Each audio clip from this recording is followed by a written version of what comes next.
ประคำแนบอกรีบหยิบยกขึ้นมาไหวคำหลวงพ่อเคยสอนเห็นภาพหลอนให้จำไว้เห็นผีเมื่อไรไม่ใช่ใครใจเราเองสัพเพสัตตาแผ่เมตตาให้เจ้ากรรมฝึกฝน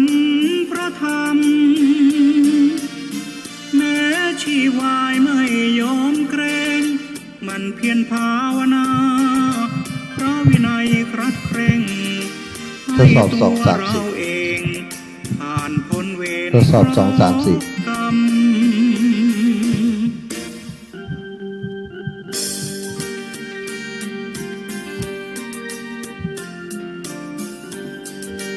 เปิดเพลงรอก่อนเปิดเพลงเข้ารายการก่อนเปิดเพลงดอกบัวย้อนหน่อย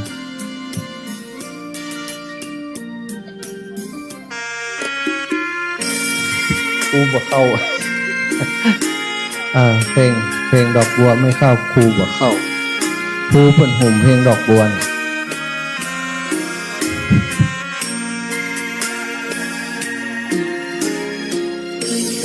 แต่ว่าอาจารย์นึกว่าเขาโมหะเจียนจะได้เอาเพลงลงไปแห่ในกันจอดรถ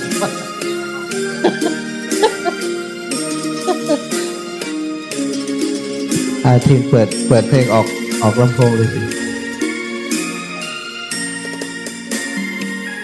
ดอกบัวดอกหนึ่งตึงใจกล้องตัวล่างเปิดยังแด่องค์พระศาสดาสัมมาสัมพุทธเจ้ามีความงามเงียบไม่เปรียบเทียบเขาเทียบเราไรมองไม่งามช่างเขาแต่เจ้าก็คือดอกบัวด้วยความสัตย์ซื่อ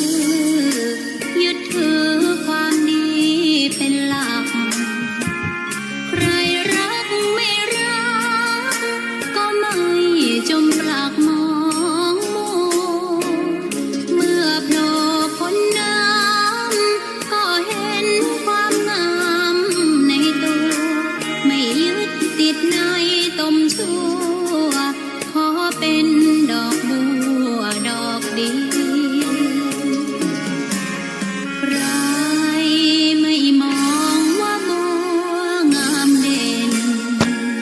แต่บัวก็เป็นดอกบัวทุกวันอย่างนี้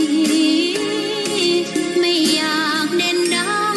แต่มุ่งหวังในทางเด่นดีเกิดมาเพื่อสร้างบารมี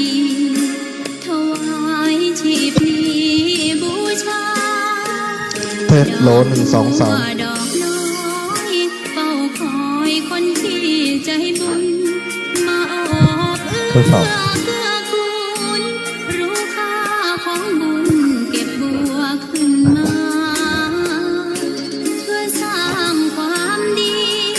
และสร้างบารมีดังว่าใช้ดอกบัวนี้บูชาพระสัมมาสัมพุทธขอนอบน้อมแด่พระรัตนตรัยแก้วเจ้า3ประการน้อมเอาคุณพระพุทธเจ้า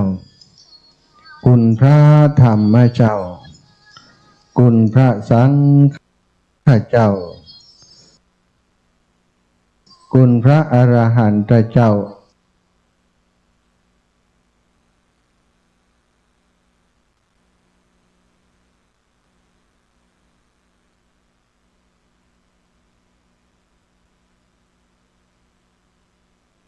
อริยสงฆ์เจ้าจุตนจุองค์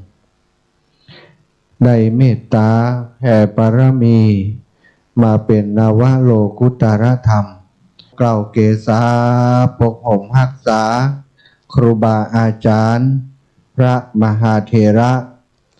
พระเถรานุเถระเปื่อนสหธรรมิกสหพรหมจารีทุกรูปทุกองค์โป กห่มรักษาศรัทธาสาธุชนคนดีเท่าแก่อีพ่ออีแม่ตั้งหลายทุกท่านทุกคนออกอากาศวันนี้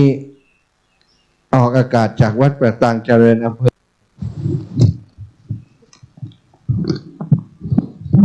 โดยเมตตาปารมีธรรมของท่านอาจารย์พระครูอภิวัฒนวิกรมพ่อออกคลื่นสีขาวเพื่อชาวประชาได้เชื่อมสัญญาณถ่ายทอดสดกิจกรรมการเข้ากรรมลุกขมูลธุดงควัตรที่วัดโสพนารามบ้านห้วยงูในถ่ายทอดไปยังสถานีในเครือข่ายสายบุญของคลื่นสีขาวหลายสถานีด้วยกันต่างลำปางก็รับฟังได้จากสถานีวิทยุวิทยาลัยสงฆ์นครลำปาง 106.50 เมกะเฮิรตซ์ตั้งเชียงใหม่ในพื้นที่อำเภอเมืองและหลายอำเภอปริมณฑลรอบอำเภอเมืองจากวิทยุ 104.50 เมกะเฮิรตซ์สถานีวิทยุวัดฝายหินของครูบาอาจารย์ท่านพระครูสมุวิสุวัฒน์วรกิจโจวันนี้ก็เป็นแม่ข่ายถ่ายทอดสดจากสถานที่ปฏิบัติธรรมธุดงควัตรลุกขมูลธุดงควัตรที่วัดโสพนารามโดยทีมงานของตุปินุมตุลูกตะวันและปีนานทินได้มาประจำการถ่ายทอดสัญญาณเสียงและภาพไปสู่บ้านสู่จองสถานญาติโยมตลอดถึงไปทั่วโลกจาก YouTube ของวัดฝายหินสถานญาติโยมแล้วก็อีกหลายสถานีหน้าเมืองฝางของเขาก็ร้อย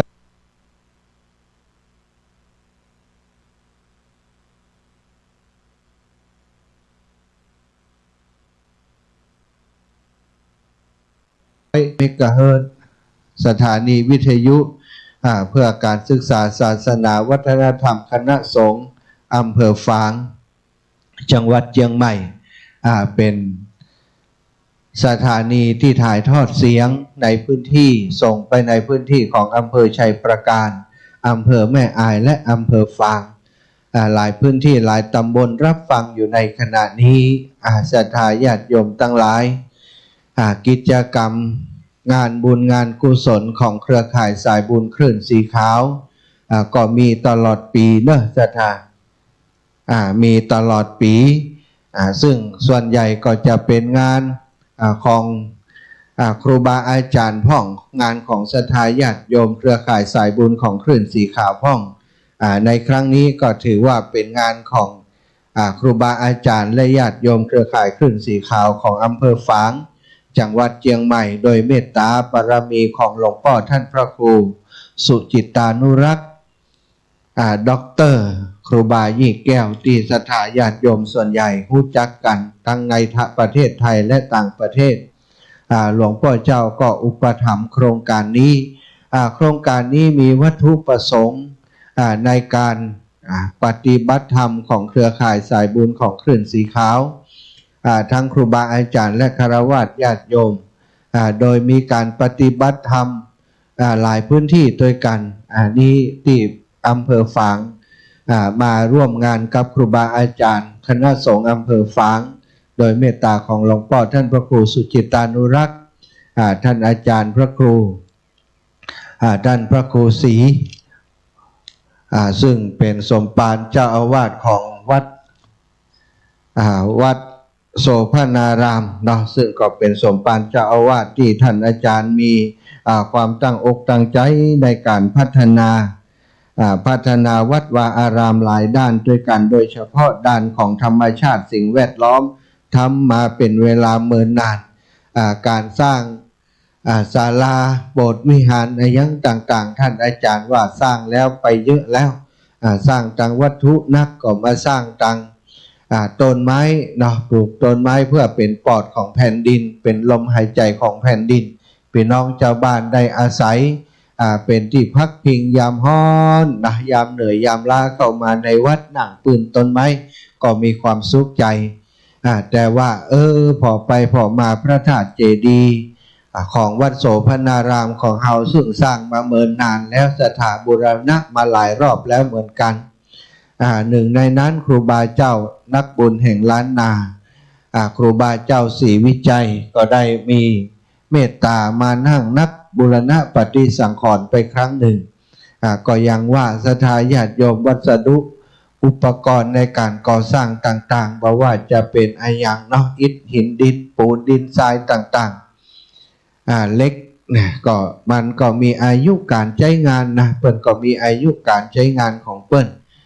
ถึงวันหนึ่งก็จำเป็นที่จะต้องบูรณะซ่อมแซมปฏิสังขรณ์ครูบาอาจารย์พร้อมกับคณะศรัทธาญาติโยมที่อุปถัมภ์ยังวัดวาอารามของเฮาก็มีมติเป็น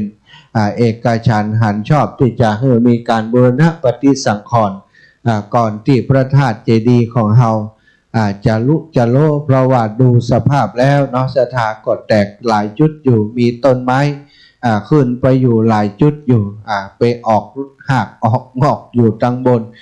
ยืนต้นขึ้นมาก็เป็นเหตุผลหนึ่งที่ทางวัดได้ไปปรึกษากับหลวงพ่อเจ้าคณะอำเภอฝางท่านพระครูสุจิตานุรักษ์ซึ่งก็เป็นตนบุญเป็นที่พึ่งของพี่น้องอำเภอฝางของเฮาโดยเฉพาะพี่น้องศรัทธาบ้านห้วยงูในของเฮามีกิจกรรมมีกิจการงานบุญที่วัดพระพุทธบาทอุดมน้ำบ่อสว่างหลวงพ่อก็เอิญก็ห้องมาหาลูกหาหลานไปช่วยการช่วยงานก็ได้รับความช่วยเหลือจากลูกหลานหลวงพ่อก็บ่ทิ้งเนาะมีงานตังบ้านห้วยงูในก็มาอุปถัมภ์ค้ำชูดูแลตลอดช่วงนี้หลวงพ่อเจ้าได้เดินทางไปประเทศอินเดียครับมาถึงวันนี้ละศรัทธาญาติโยมแล้วก็ในวันพรุ่งนี้พักผ่อนเรียบร้อยก็จะเดินทางมาเป็นเก้าเป็นก๊กมาดูแลศรัทธาญาติโยมที่วัดห้วยงูในของเฮาที่นี่วัดโสภณารามแห่งนี้ก็ศรัทธาหลายท่านหลายคนที่ฟังรายการอยู่ต่างบ้านต่างจองว่าโอ้ต่างเครื่องสีขาวเพิ่นไปช่วยกันตั้งปุ้นแต่รู้นะบัดห้วยงูในบ้านห้วยงูในศรัทธาก็โดยเหตุผลอย่างที่ได้นำเรียนกับศรัทธาญาติโยมไปเนาะคนเฮาทำงาน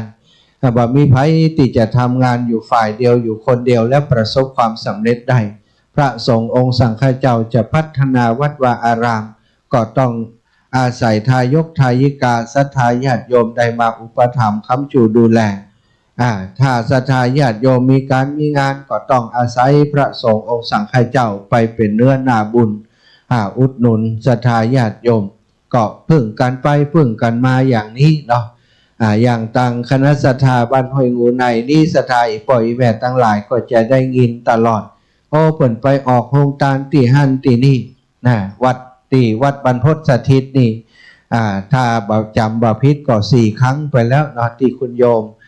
ได้ไปอุปถัมภ์ดูแลในงานต่างๆของวัดกฐินก็ไปผ้าป่าก็ไปรดน้ำดำหัวก็ไปแห่ทุกงานแล้วก็วันก่อนที่ก็ไปงาน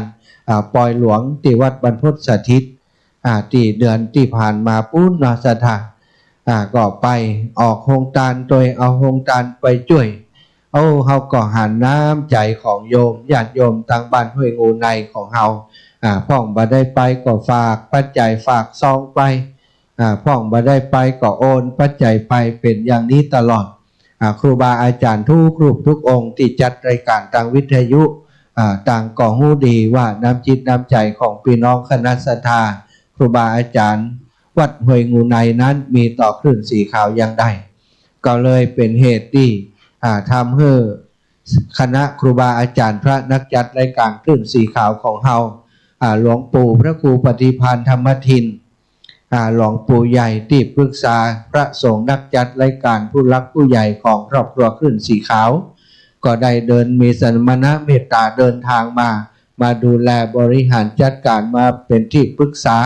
แต่วาละเนาะวันแรกของการเข้ากรรมลูกขมูลธุดงควัตรที่วัดโสภณารามแห่งนี้หลวงปู่ก็ได้เดินทางมาเป็นประธานมาพ่อมากอยมาเป็นกำลังใจให้ครูบาอาจารย์ลูกหลานที่ประพฤติวัดปฏิบัติธรรมที่นี่ท่านพระครูชลทานพิทักษ์ก็ได้เดินทางมาเนาะท่านพระปลัดสุเมธจากดอยสะเก็ดก็โดยครูลุงมาแต่ว่าซ่อนที่แล้วท่านอาจารย์ใหญ่นะอาจารย์ใหญ่ก็เป็นครูใหญ่ ของวิทยาลัยสงฆ์นครลำปางผู้อำนวยการวิทยาลัยสงฆ์นครลำปาง เจ้าคณะอำเภอวังเหนือท่านอาจารย์พระมหานพดลสุวรรณเมธีเอาการงานเพื่อนก่อนนักหนาปะปานสถาญาติโยมพอรายการแล้วตะวันนี้แม้กระทั่งช่วงเจ้าของวันนี้ก็ต้องมอบหมายภาระธุระในการบริหารจัดการงานให้กับคนอื่นปฏิบัติหน้าที่แทนเพื่อจะได้มาฉลองศรัทธาของญาติโยมบ้านห้วยงูในครูบาอาจารย์บ้านห้วยงูในของเฮาก็ได้เดินทางมาร่วมบุญตั้งแต่ตะวันและเสร็จภารกิจที่อำเภอวังเหนือตีรถมาถึงบ้านห้วยงูในวัดห้วยงูในของเฮาเวลาประมาณ17 นาฬิกาเนาะก็มาใกล้จะค่ำจะมืดเหมือนกันมาถึงจนได้ค่ำคืนที่ผ่านมาก็ได้มีสมณะเมตตาแสดงพระธรรมเทศนาได้ฮู้ประวัติบางแง่บางมุมบางอย่างของท่านอาจารย์ความจริงอาตมากับท่านอาจารย์ก็อยู่วัดเดียวกันนะแต่ก็บ่ได้มีโอกาสได้รับทราบประวัติของท่านอาจารย์แบบที่เปิ่นเล่าให้ฟังแต่คืนเมื่อมาเปิ่นก็จะเอาประวัติการทำงานมาเล่าให้ฟังเนี่ยเตื้อรายละเอียดแต่ละครั้งก็บ่เหมือนกันแต่ค่ำคืนที่ผ่านมานี้รู้สึกว่าจะครอบคลุมพอสมควรที่ไปที่มาของการ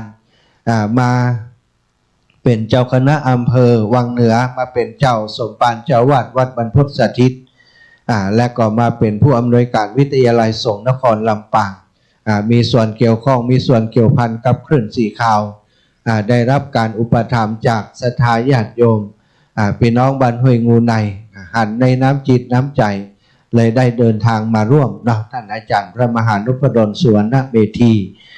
วันนี้ก็มีครูบาอาจารย์แต่ว่าท่านพระครูสังวรศิลาภิลักษ์เนาะหลวงพ่อใหญ่วัดทรายมูลสันปะตองเชียงใหม่ก็ได้มีเมตตาเดินทางมาร่วมกับครูบาอาจารย์มาส่งเนาะมาส่งท่านอาจารย์ใหญ่ท่านพระครูอภิวัฒนวิกรมบ่มีรถมาสถานเนี่ยอย่างได้จะขึ้นรถก็จะบัดตันถามกันไปถามกันมาใครจะมาทีแรกจะให้อาตมาไปรับแต่ว่าอาตมาก็ต้องมาทางเวียงป่าเป้ามาทางแม่สวยไปคนละตังก็พอดีหลวงพ่อใหญ่ท่านพระครูสังวรศิลาภิลักษ์ได้เมตตามาส่งแล้วก็มาร่วมบุญร่วมกุศลโดยก็ได้เดินทางมาอันนี้ก็เป็นผู้รักผู้ใหญ่ของครอบครัวขึ้นสีขาวอีกรูปหนึ่งเจ้าวันนี้นะก็บันทึกบ่ฝันว่าครูบาอาจารย์บนดอยธรรมะจากยอดดอยท่านอาจารย์วรรณชัยชยานันโทและท่านอาจารย์พระครูสถิตสารคุณวัดหนองผาขาวจะได้เดินทางมาตอนเจ้าบิณฑบาตเรียบร้อยไปธุระปะปังกันมาไปแอวมาอิเตอร์นะนอสตาหันท่านอาจารย์2 รูป 2 องค์มาเปิ่นหนัวกันกับท่านอาจารย์ใหญ่พระครูเจ้าอาวาสของเราไปดูต้นไม้ไร่พอต้นไม้เป็นกึ่งตอนสดาเปิ่นหุ่มต้นไม้กันต้นนี้จืดต้นหยังมีทรัพย์ประกูลตั้งใดนะคุยกันเรื่องต้นไม้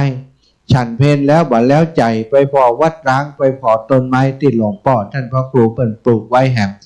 กว่าจะแยกจากกันได้ก็เล่นไป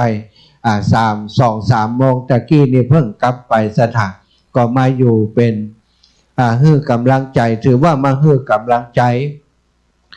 กับครูบาอาจารย์สมปานเจ้าอาวาสแล้วก็ศรัทธาญาติโยมคุณโยมกนกพิชัยนาและคณะเปิ้นตยอันนี้ก็คือครูบาอาจารย์ที่ได้เดินทางมาเยี่ยมยามมาฮื้อกำลังใจทั้งที่ใจก็อยากจะอยู่เข้ากรรมตัวหมู่เฮาทั้งหลายแต่ก็ยังว่าอายุนักขึ้นพระสงฆ์นี่แปลกสถานยิ่งอายุนักเขายิ่งใจงานหลายงานจึงบัดได้ว่างโดยเฉพาะผู้ที่มีตำแหน่งทางการทางคณะสงฆ์ก็ประชุม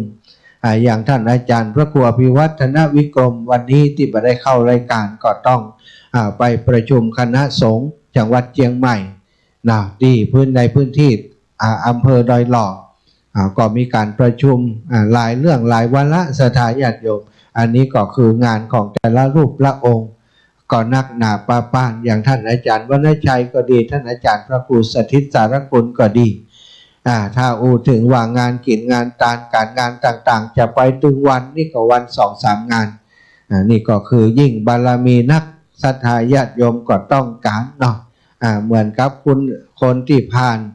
านการคัดเกลาผ่านการพึกปลือมาจนศรัทธาญาติโยมเปิ้นเชื่อถือในสรรพคุณเนาะในคุณของเปิ้นที่มีที่กระทำปั่มเปงมาก็อยากจะนิมนต์ไปเป็นตนบุญในงานพิธีต่างๆอันนี้ก็เป็นส่วนหนึ่งที่ทำให้ครูบาอาจารย์บ่ค่อยว่างกันซะท่านแล้วก็ต้องขอบคุณเป็นอย่างยิ่งเป็นอย่างสูงสำหรับครูบาอาจารย์ที่ได้เมตตามาอยู่ประจำมาเข้ากรรมด้วยกันตั้งแต่วันตะวามาวันนี้แล้วก็จะอยู่กันไปจนถึงวันที่31นะสถานเสร็จสิ้นภารกิจของเราวันที่31ตอนเจ้าตุลุงยองท่านอาจารย์ชัยวัฒน์นาคเสโนนี่ก็คือถ้าเป็นนักพากย์นี่นักพากย์ฝีปากเอกนะคันถ้าเป็นนักพากย์ก็นักพากย์ระดับนักพากย์อินทรีย์เนาะ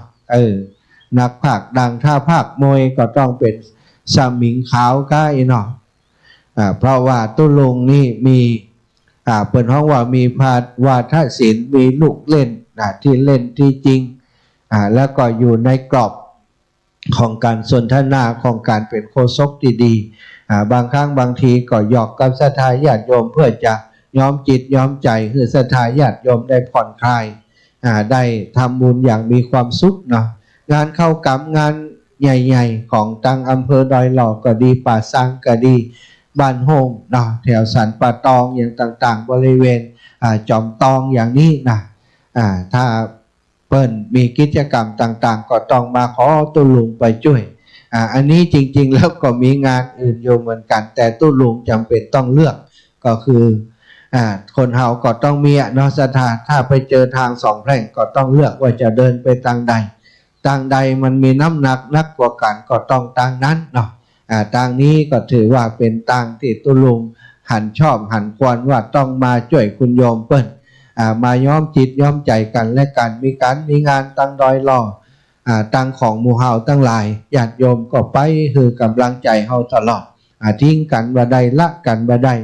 เหมือนกับเป็นคนในครอบครัวกันไปเห็นแล้วเนาะนี่ก็ตุลุงท่านอาจารย์ชัยวัฒน์นาคเสโนแล้วก็มี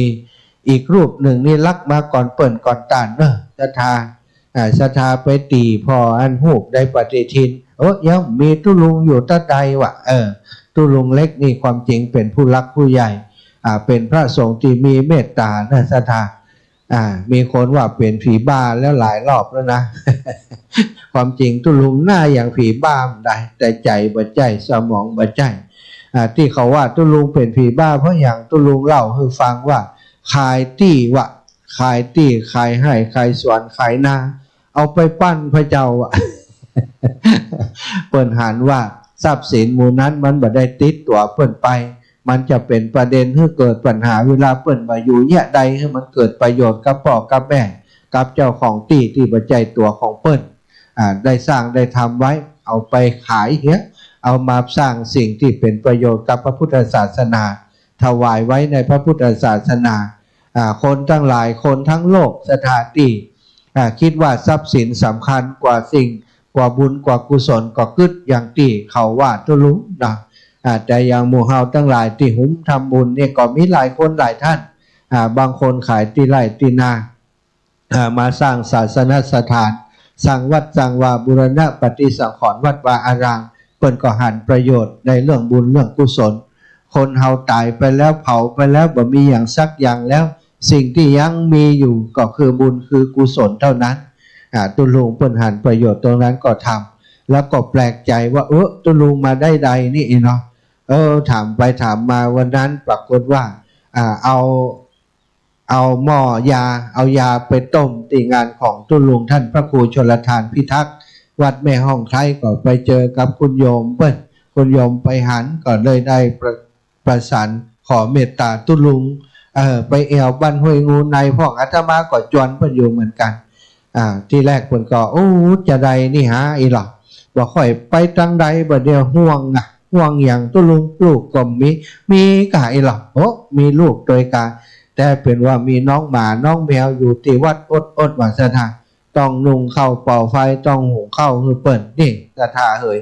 ครูบาอาจารย์อยู่ต่างวัดต่างวามันก็มีหลายอย่างนะ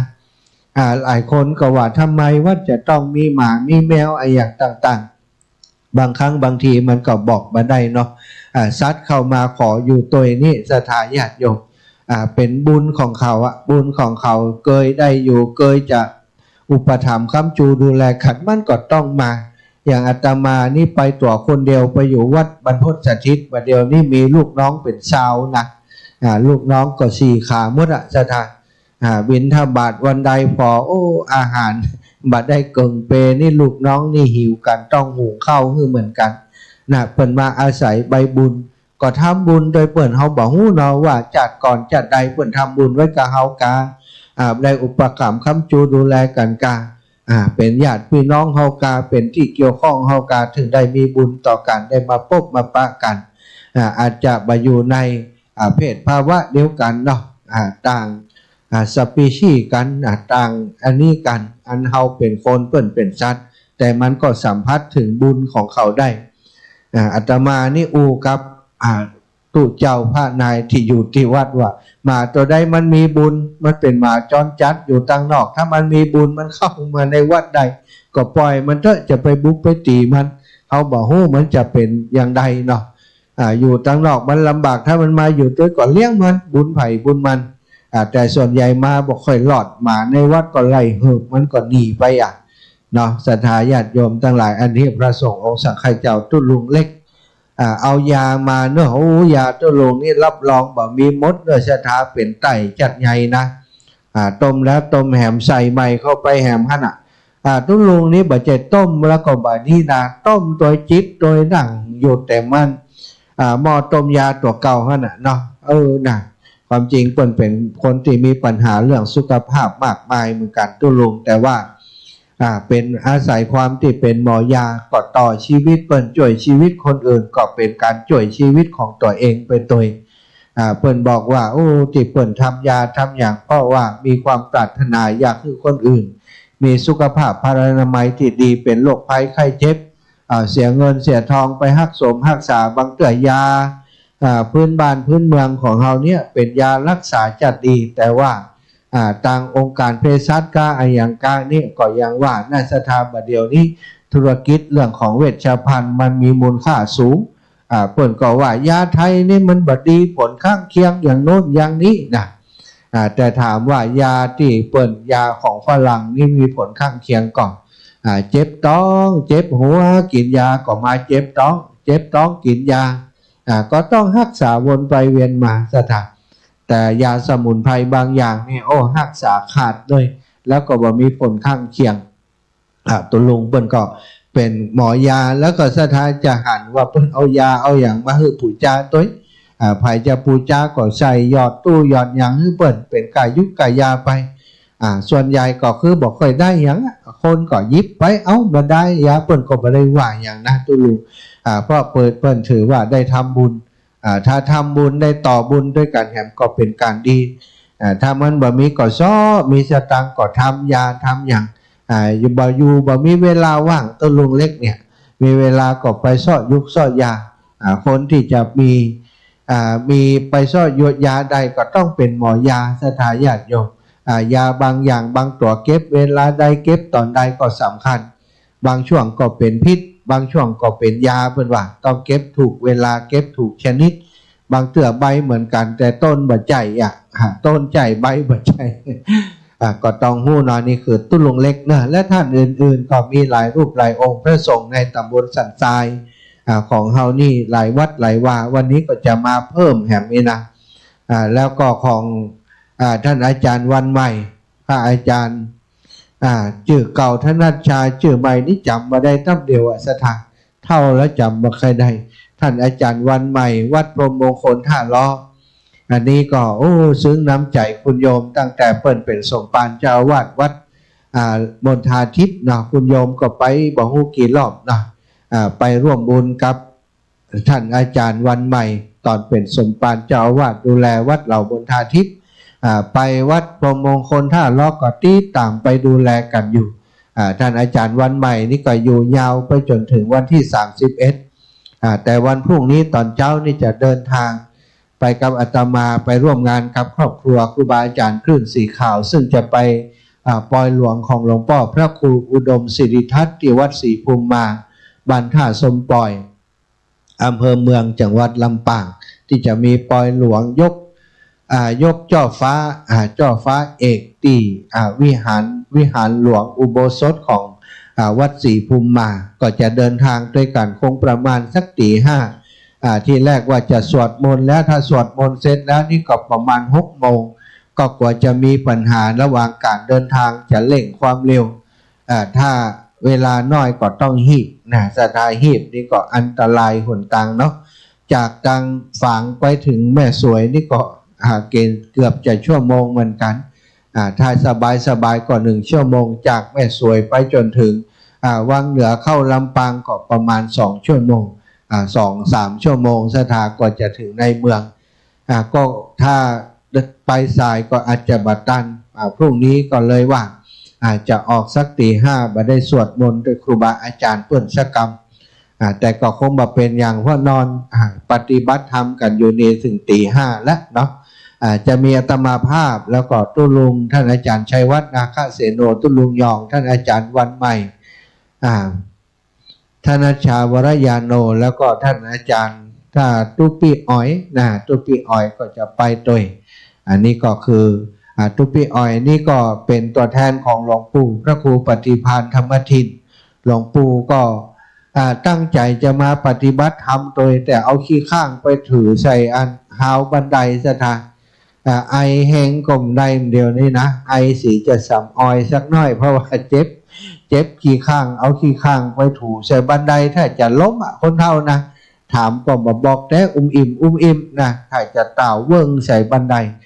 เจ็บที่เอวพวกนี้เนาะสุขภาพก็บ่ค่อยดีตุลุงแดงก็เหมือนกันเป็นไข้แต่ว่านี่ก็กินยาแล้วก็มาเหมือนกันกว่าเอามาเปาะหมูอีหรอก็คงจะเป็นเหตุผลที่ท่านอาจารย์และหลวงปู่และตุลุงบ่ได้อยู่ใต้เฮาเนาะตุปีอ้อยตุปีแล้วก็อีกรูปหนึ่งที่เป็นพระสงฆ์องค์สังฆเจ้าอำเภอฝางที่ไปช่วยการงานครูบาอาจารย์ขึ้นสีขาวก็มีความสัมพันธ์ที่ดีกับหมู่ครูบาอาจารย์ขึ้นสีขาวมีการมีงานนะเปิ้นบอกผมบ่มีตังค์นะอาจารย์แต่แห้งผมมีเอาแห้งไปช่วยไปกำจูดูแลการงานต่างๆรอเตียนที่วัดทุ่งโป่งถ้ำมีท่านอาจารย์เจริญบ่ได้ประดับประดาอย่างสักอย่างสถานราชวัดกาอย่างกาไปช่วยจัดการไปหลักไม้ไปต่างไม้มาแปลงอาตมาภาพก่อนนัวเรื่องอื่นท่านอาจารย์จำเริญนี่ก็ไปช่วยดูแลเรื่องนี้นะตุปีนุมตุลูกตะวันนี่ตุลูกตะวันก็เป็นตุลูกของคุณโยมกนกพิชัยนาไปบวชเอาที่วัดไฟหินหันเนาะอันนี้ก็ได้มาช่วยการช่วยงานมาอยู่ดูแลพี่น้องหมู่เฮาที่นี่อันนี้ก็ต้องขอขอบคุณนะในนามของครูบาอาจารย์ทุกรูปทุกองค์ในนามของศรัทธาญาติโยมพี่น้องห้วยงูในครูบาอาจารย์ที่กล่าวนามมาก็ดีที่ไม่ได้กล่าวนามพระสงฆ์องค์สังฆเจ้าพื้นที่ตำบลสันทรายของเฮาทุกรูปทุกองค์ถือว่าเฮาได้มาทำบุญใหญ่ร่วมกันสถานที่แห่งนี้วัดห้วยงูในวัดโสภณารามแห่งนี้ได้ว่างเว้นจากการเข้ากรรมทุดงควัตแบบนี้มาเป็นเวลาถึง20 ปี20 ปีปีนี้เนาะก็เป็นปีที่ดีที่งาม68เฮาได้มาเข้ากรรมกันที่นี่ปากันมาประพฤติวัดปฏิบัติธรรมที่นี่เป็นมังกรเป็นมงคลแก่สถานที่แก่บ้านแก่จองของพี่น้องเจ้าบ้านของเฮาที่นี่วันสุดท้ายวันที่31นั้นเพิ่นก็จะเจริญพระพุทธมนต์โดยสถานก็ไปถือว่าเป็นมังคละเป็นมงคลที่จะเกิดขึ้นในบ้านในจองของเราเนาะต้องขอบคุณทุกคนทุกท่านนะศรัทธาที่ฟังอยู่ตั้งบ้านตั้งจองอยากจะทราบวัตถุประสงค์ของการที่เพื่อนมาเข้ากรรมที่นี่เพื่อนเข้ากรรมที่นี่มีวัตถุประสงค์อย่างใดเนาะวัตถุประสงค์โดยหลักก็คือเข้ากรรมปฏิบัติธรรมคัดเกลาสร้างบุญสร้างกุศลเป็นเนื้อนาบุญคือศรัทธาญาติโยมได้ทำบุญอย่างเต็มอกเต็มใจอย่างมีความสุขแล้วก็วัตถุประสงค์ที่ร้องลงไปก็คือเพื่อจะระดมการสนับสนุนช่วยเหลือประกาศประชาสัมพันธ์ การบูรณะปฏิสังขรณ์ในส่วนของพระธาตุเจดีย์นะพระธาตุเจดีย์ของวัดโสภณารามของเฮาซึ่งก็อย่างที่บอกไปสร้างมาเมื่อนานเนาะก็ได้ชำรุดทรุดโทรมมีแตกหลายจุดสถานตั้งแต่กลางส่วนกลางขึ้นไปส่วนบริเวณของยอดก็มีการแตกการร้าวของปูนของไออย่างต่างๆเกิดจากความชื้นเนาะเวลาแตกอย่างนี้เวลาฝนตกมามันก็ซึมเข้าไปอยู่ตั้งในทำให้วัสดุที่อยู่ตั้งในเป็นดินกีก็ดีเป็นไออย่างก็ดีที่หุ้มห่ออยู่มันแตกก็ชื้นก็พอเกิดความชื้นมันก็จะทำให้การยึดเกาะบดีมีโอกาสที่จะแตกแล้วก็ล้มลงมาบอยากจะหันภาพนั้นบูรณะปฏิสังขรณ์ทำให้ดีเหี่ยก่อนที่เปิ้นจะมีปัญหาอันนี้ก็เป็นสิ่งที่สำคัญที่เขาจะได้ช่วยกันมีศรัทธาหลายท่านหลายคนได้ร่วมบุญร่วมกุศลหอมปัจจัยมาเนอะวันนี้ค่ำนี้แรงนี้ก็อาตมาภาพก็จะรวบรวมของตัวเองตัวแล้วก็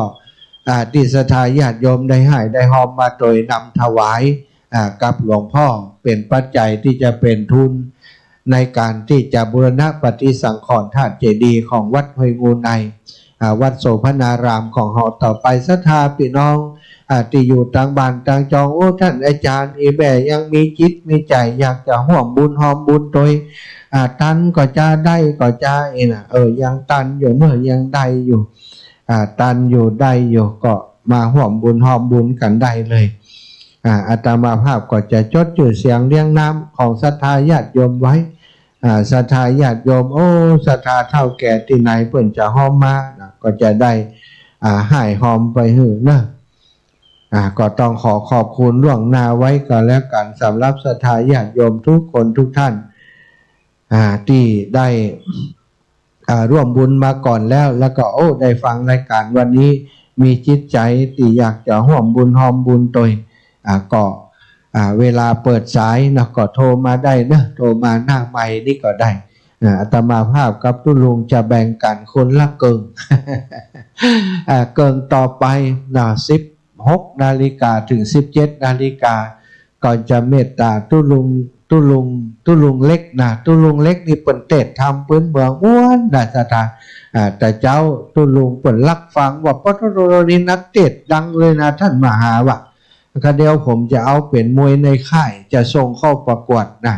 ชั่วโมงต่อไปนี่ตุลุงเล็กนี่นำทำพื้นเมืองมาเทศให้ศรัทธาญาติโยมจะเป็นทำอย่างศรัทธาก็ฟังอยู่ตั้งบ้านตั้งใจฟังเนอะเตรียมไว้ก็ได้เอาปูจากันเทศที่ตุลุงก็ได้แล้วก็มาร่วมบุญกับปอยกับงานกับงานเข้ากรรมลุกขมูลธุดงควัดวัดโสภณารามก็ได้แจ้งมาถ้าตุลุงเทศศรัทธาอยากจะร่วมบุญอย่างใดก็โทรหาอาตมาก็ได้เนอะสามารถปูจากันเทศของตุลุงได้เลยเนาะจะอุทิศไปหาญาติกาวงวานก็ได้นะศรัทธาอันนี้ก็ขอแจ้งให้ศรัทธาญาติโยมทุกคนทุกท่านได้รับทราบเอาไว้ตอนนี้เวลา 15:41 นาทีนะศรัทธาญาติโยมที่ฟังอยู่ต่างบ้านต่างจองพี่น้องลำปางก็ฟังกันอยู่นะประชาสัมพันธ์งานของหลวงพ่อพระครูอุดมศิริทัตน์ซึ่งจะมีปอยหลวงยกเจ้าฟ้าเอกของอุโบสถของวิหารหลวงนะวัดศรีภูมิมาในวันที่31วันที่30ก็คือวันพรุ่งนี้จะเป็นวันดาก็สอคณะใหญ่4กู่นสถานตั้งแต่ตอนเช้าไปถึงตอนเย็นตอนแรงตอนค่ำคืนได้ข่าวว่าจะมีสาวรำวงไปรำวงกันว่า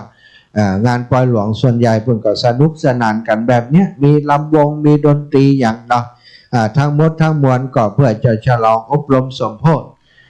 แล้วก็นำปัจจัยที่ได้จากการจัดกิจกรรมนั้นๆมาสนับสนุนมาช่วยเหลือหลวงพ่อเจ้าที่มีใจกล้าใจจ่ายในปอยหลวงนักหนาอยู่ก็จะได้ช่วยกันอันนี้งานที่วัดศรีภูมิมาเนื้อภัยจะเป็นเจ้าภาพดอกไม้โดยอาตมาก็ยังรับสมัครอยู่ตะกี้โยม โยมแม่บุญปันใจเหียงเนาะก็ได้ร่วมบุญมาแหม1 ซองนะซองบัดได้แกะตั้งในอีแม่ได้ห้อมบุญมาแล้วพ่อสมแม่บุญปันใจเหียงเนาะร่วมทำบุญโรงทานโรงทานก๋วยเตี๋ยวนะ100 บาทนะอาตมาก็ไปเป็นเจ้าภาพก๋วยเตี๋ยวในวันที่31นะท่าน30นี้บ่มีเวลาเตรียมก็เอาวันที่31ไปเป็นเจ้าภาพก๋วยเตี๋ยวแล้วก็วันที่31เจ้าภาพก๋วยเตี๋ยวตัวแล้วก็วันนี้เฮือตังน้องนุ่งสุ่งซองไปซื้อดอกไม้ดอกไม้ประดับดอกเอื้องเนาะไม้ดอกไม้ประดับมาประดับประดาบริเวณซุ้มประตูที่ไปแปลงคือเปิ้ล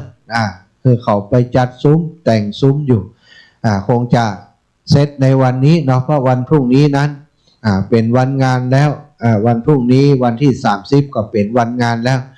วันนี้ก็มีน้องสาวแก๊งนางฟ้าเขาเนาะเปิดมีเป็นแก๊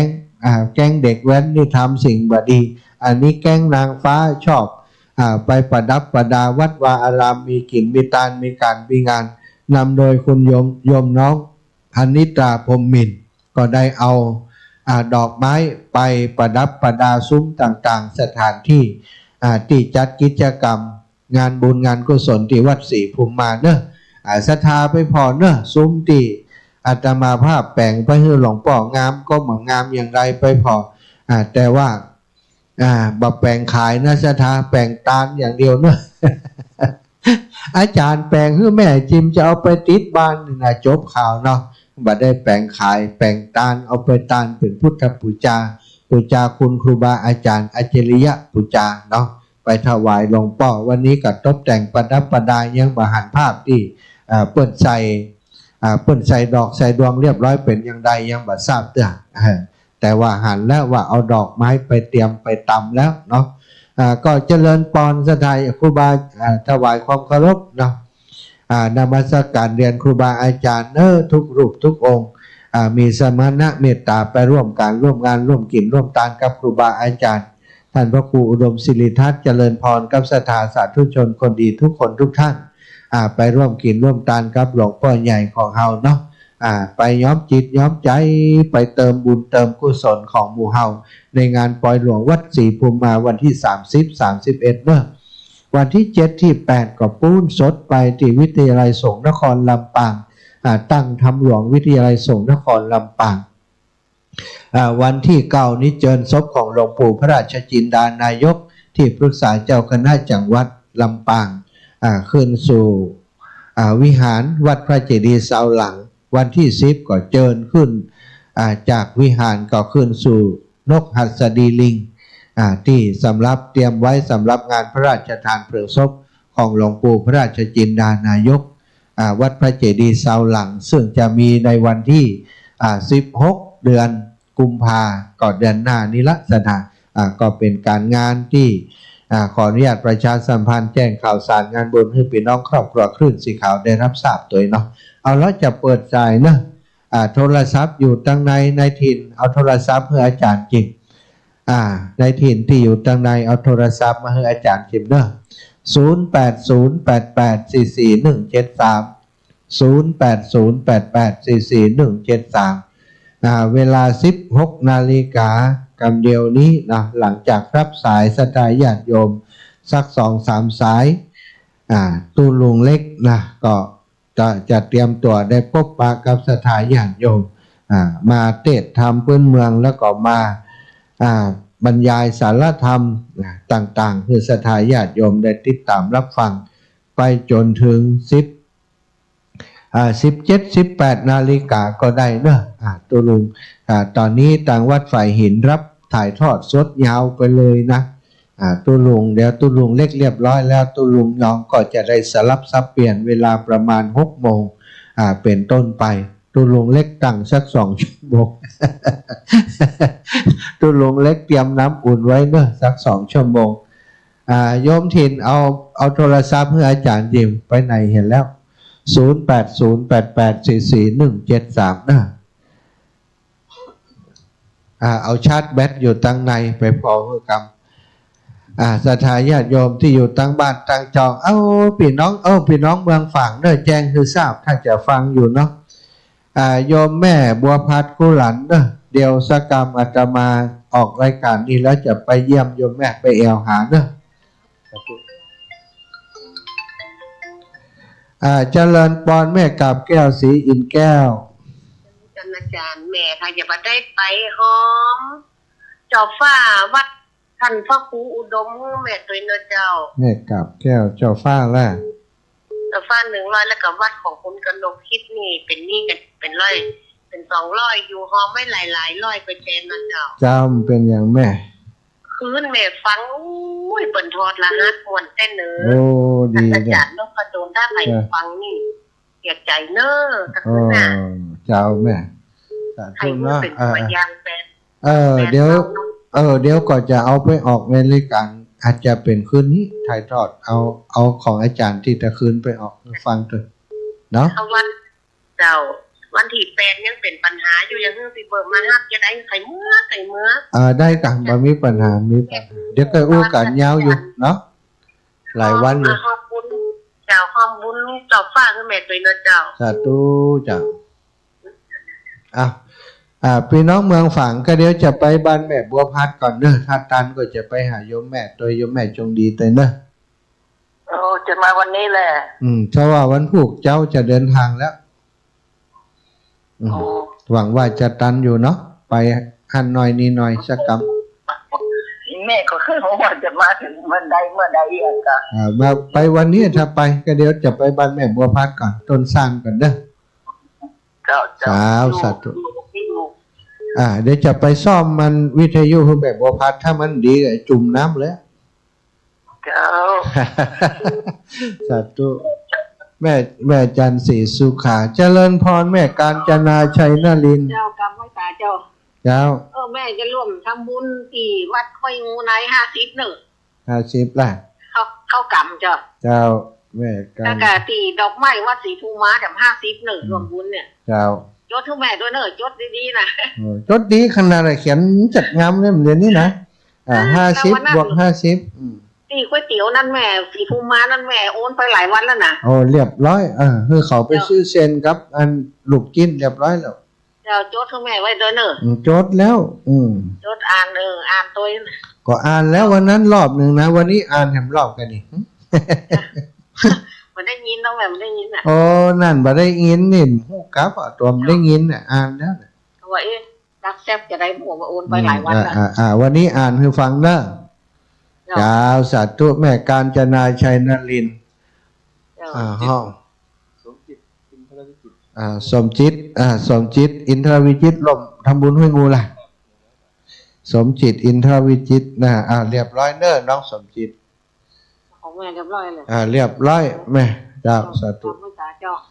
แม่กาญจนาชัยนรินทร์สมจิตอินทรวิจิต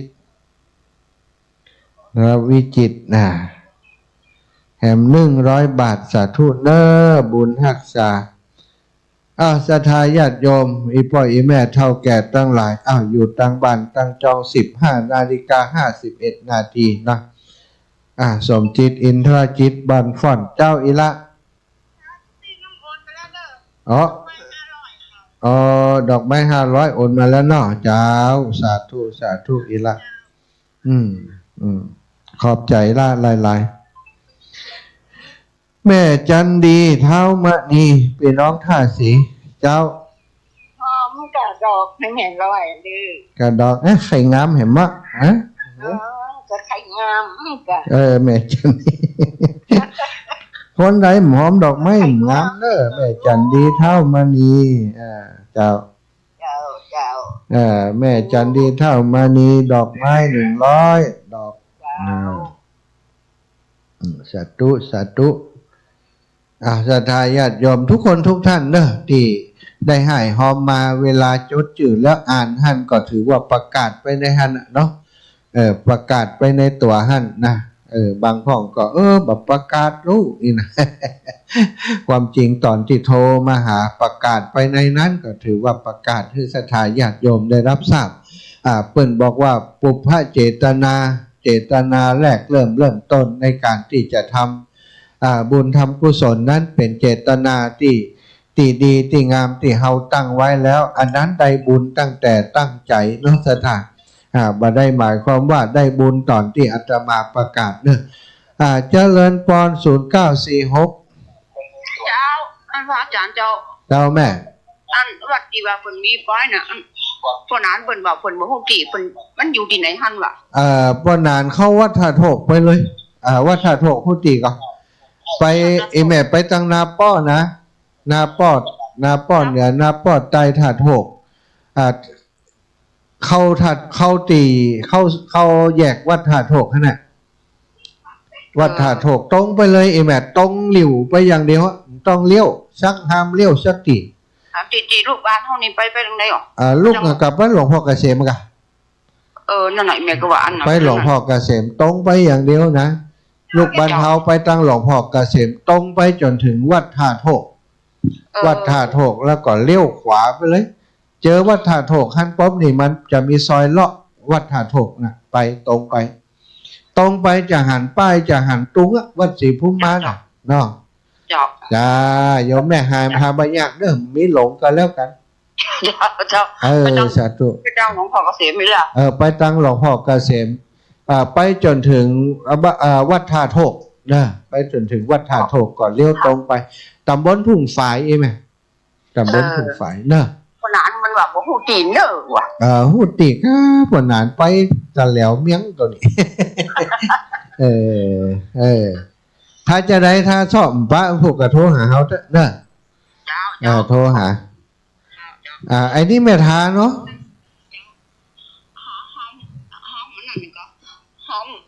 ให้งนน่ะอีกแบบแม่ทาแม่ทานับสกุลยังก็แม่จันฟ้องเจ้าแม่ทาจันฟ้องแม่เฟืองจ้ะแม่เฟืองแล้วก็เจอกันบุญอันนั้นเสียนไปหลวงปนาถ้าเจอแล้วท้วงนะถ้าใจดวนๆนี่ท้วงนี่นะสัตว์ตุ้นเนอะสัตว์ตุ้นบุญรักษาโยมแม่ทาเนาะบัน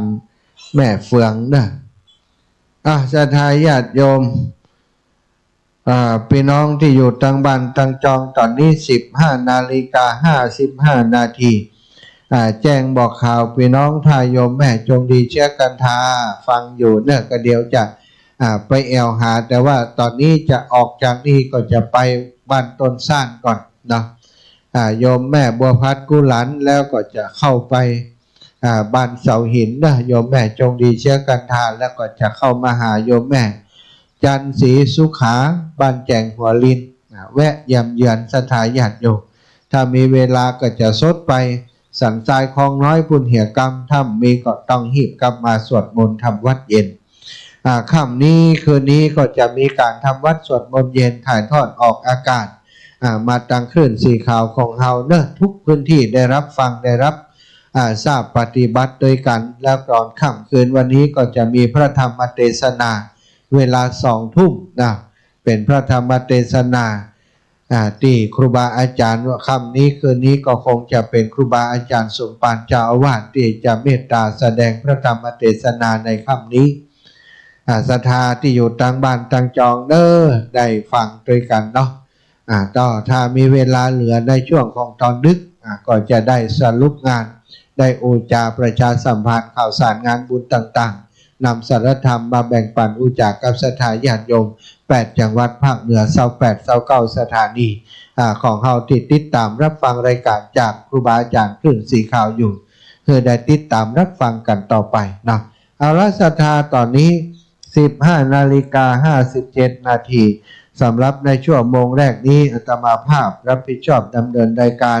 ต้องขอบคุณสมณศรัทธาครูบาอาจารย์ที่ปั่นโอกาสเปิดโอกาสที่ได้ดำเนินการจัดรายการอยู่ในขณะนี้และก็ขอบคุณกับศรัทธาสาธุชนคนดีทุกคนทุกท่านติดตามรับฟังรายการอยู่ต่างบ้านต่างจองโทรมาสอบถามโทรมามาจากกันโดยขอบคุณเนอะ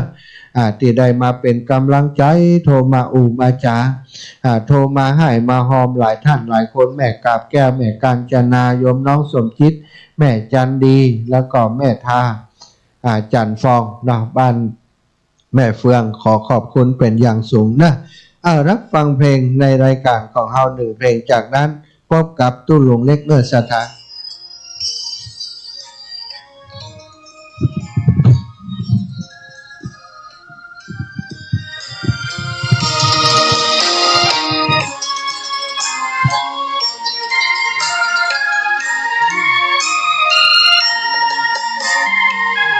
ดอกบัวดอกหนึ่ง โทรมาตอนนี้โทรมาตอนนี้เห็นละ เอาวิทยุเปิดเพลงฟังโทรมาด้วยกัน ใจไว้เพื่อบูชาแด่องค์พระศาสดาสัมมาสัมพุทธเจ้ามีความงามเงียบไม่เปรียบเทียบเขาเทียบเราไรมองไม่งามช่างเขาแต่เจ้าก็คือดอกบัวด้วยความสัตย์ซื่อยึดถือความดีเป็นหลักใครรักไม่รักก็ไม่จมปลักมองเมื่อโปรพ้นน้ำก็เห็นความงามในตัวไม่ยึดติดในตมชั่วขอเป็นดอกบัวดอกดีใครไม่มองว่าบัวงามเด่นแต่บัวก็เป็น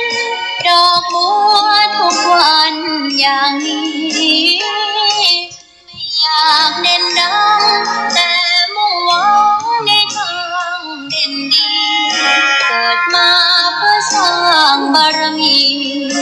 ถวายชีพนี้บูชาดอกบัวดอกน้อ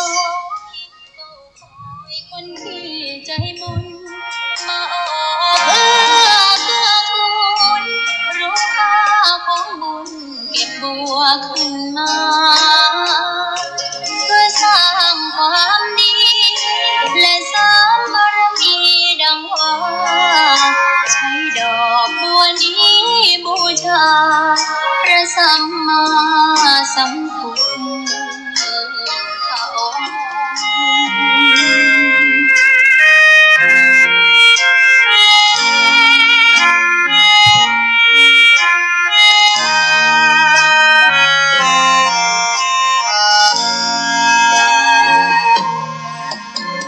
ใครไม่มองว่าบั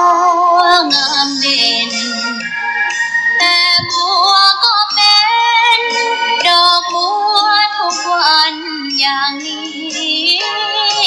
ไม่อยากเด่นดังแต่มุ่งหวังในทางเด่นดีเกิดมาเพื่อสร้างบารมีถวายชีพนี้บูชาดอกบัวดอกน้อยเฝ้าคอยคนที่ใจบุญมาออกเอื้อเกื้อกูลรู้ค่าของบุญเก็บบัวขึ้นมาเพื่อสร้างความดีและสร้างบารมีดังว่าใช้ดอกบัวนี้บูชาพระสัมมาสัมพุทธ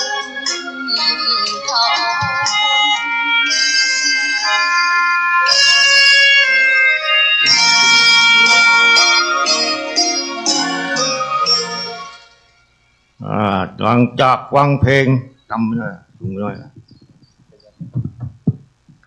ฟังเพลงจบไปต่อไปก็จะได้ฟังเทศ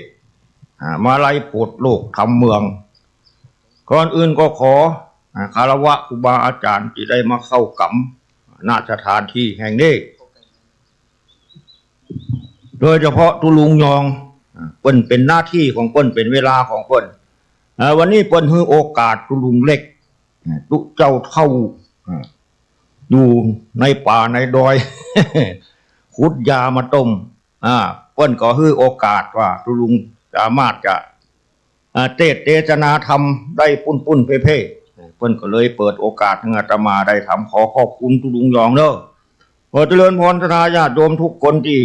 กำลังฟังกันอยู่ในขณะนี้ธรรมะคำสอนขององค์พระสัมมาสัมพุทธเจ้าในสมัยปัจจุบันนี้มีหลายแง่หลายสาขาหลายชนิดว่าเด้อมีทั้งเทศเมืองเทศไทยเทศปาฐกถาตลอดถึงเทศคำคอนอย่างต่างๆตั้งภาคกลางนี่ก็มีหลายระบบกันสำหรับภาคเหนือเขานี่ก็มีทำเมืองนี่แหละทำคนเมืองเขาได้แต่งเป็นตัวเมืองเลยสืบทอดกันมาก็มีทำมาลายโพดมาทำอย่างที่เขาเทศกันเป็นประจำเนี่ยเดือนทิพย์จองเป้งเปตะพีอย่างนี้แหละนี่ของเขาว่าทำเมืองแต่ว่าทำทุกอย่างเพราะว่าจะเป็นเมืองเป็นไทยเป็นกลางก็ย่อมมาซึ่งทำเมื่อเกิดปัญญาทั้งสิ้นใครที่ชอบฟังข่าวฟังทำเมืองเป็นข้าวเป็นเครือกันไปก็จะสามารถฟังและก็บันทึกจดจำได้ง่ายใครที่ชอบฟังพระคาถาฟังแล้วของรู้สึกเข้าถึงธรรมก็สามารถจะฟังได้ทุกรูปแบบดังนั้นจัดงานเข้ากับนี่พระที่มาเทศเป็นครูบาอาจารย์โดยเฉพาะขึ้นสีขาวนี่คือว่าเป็นโอกาสที่ดีที่สุดขึ้นสีขาวนี่เป็นบุญกุศลอันยิ่งใหญ่ในศาสนานี่เพราะตุลุงเล็กนี่อยู่ป่าอยู่เขาก็ได้ยินชาวบ้านไปบิณฑบาตเพิ่นว่าเขาก็เล่ากันว่าฟังเทศจากขึ้นสีขาวและนั่นขึ้นสีขาวนี่เป็นการขยายธรรมะขององค์สัมมาสัมพุทธเจ้าได้ดีที่สุดในขณะปัจจุบันนี้แต่จะเป็นไปกันต่อไปจะเจริญยิ่งไปกว่านี้หรือว่าอย่างใดยังบ่รู้เรื่องไปปังหน้าค่อยฟังกันไปเนาะปัญญาที่เขาจะได้มาจาก3 ทางด้วยกัน3 อย่าง 1. จิตตมยปัญญาเกิดจากการคิดค้นปรุงแต่งขึ้นด้วยตนเองเรียกว่าโยนิโสมนสิการปัญญานี่ไม่ได้เกิดจากฟังก็มีนะเกิดจากคิดก็มีคนที่คิดเก่งๆโดยพระผู้มีพระภาคเจ้านี่ก็เกิดจากความคิดที่พระองค์คิดไว้ 2. สุตมยปัญญาเกิดจากการฟังนี่แหละฟังจากผู้รู้ครูบาอาจารย์ปะละโตโคสะครูบาอาจารย์ตั้งใจเทศเขาก็ตั้งใจฟังก็ย่อมได้สาธารณธรรมต่างๆเข้าไปสู่จิตสู่ใจการฟังเทศฟังธรรมนี่ต้องตั้งใจฟังถึงจะได้รสธรรมคำสอนอย่างแท้จริงตั้งใจฟังยั่งตั้งปากบอกควรจะอู้ควรธรรมะเพราะว่าในมาลัยโพธิ์โภคติดลุงจะเทศเนี่ยมีคนไปตกนรกมันว่าได้อู้ควรธรรมะยามเมื่อคนหลายล้ำหนุ่มเท่านั่งอยู่เฝ้าฟังธรรมมานะต่อมาข้อที่ 3ภาวนามยปัญญาเกิดจากการปฏิบัติเจริญสติ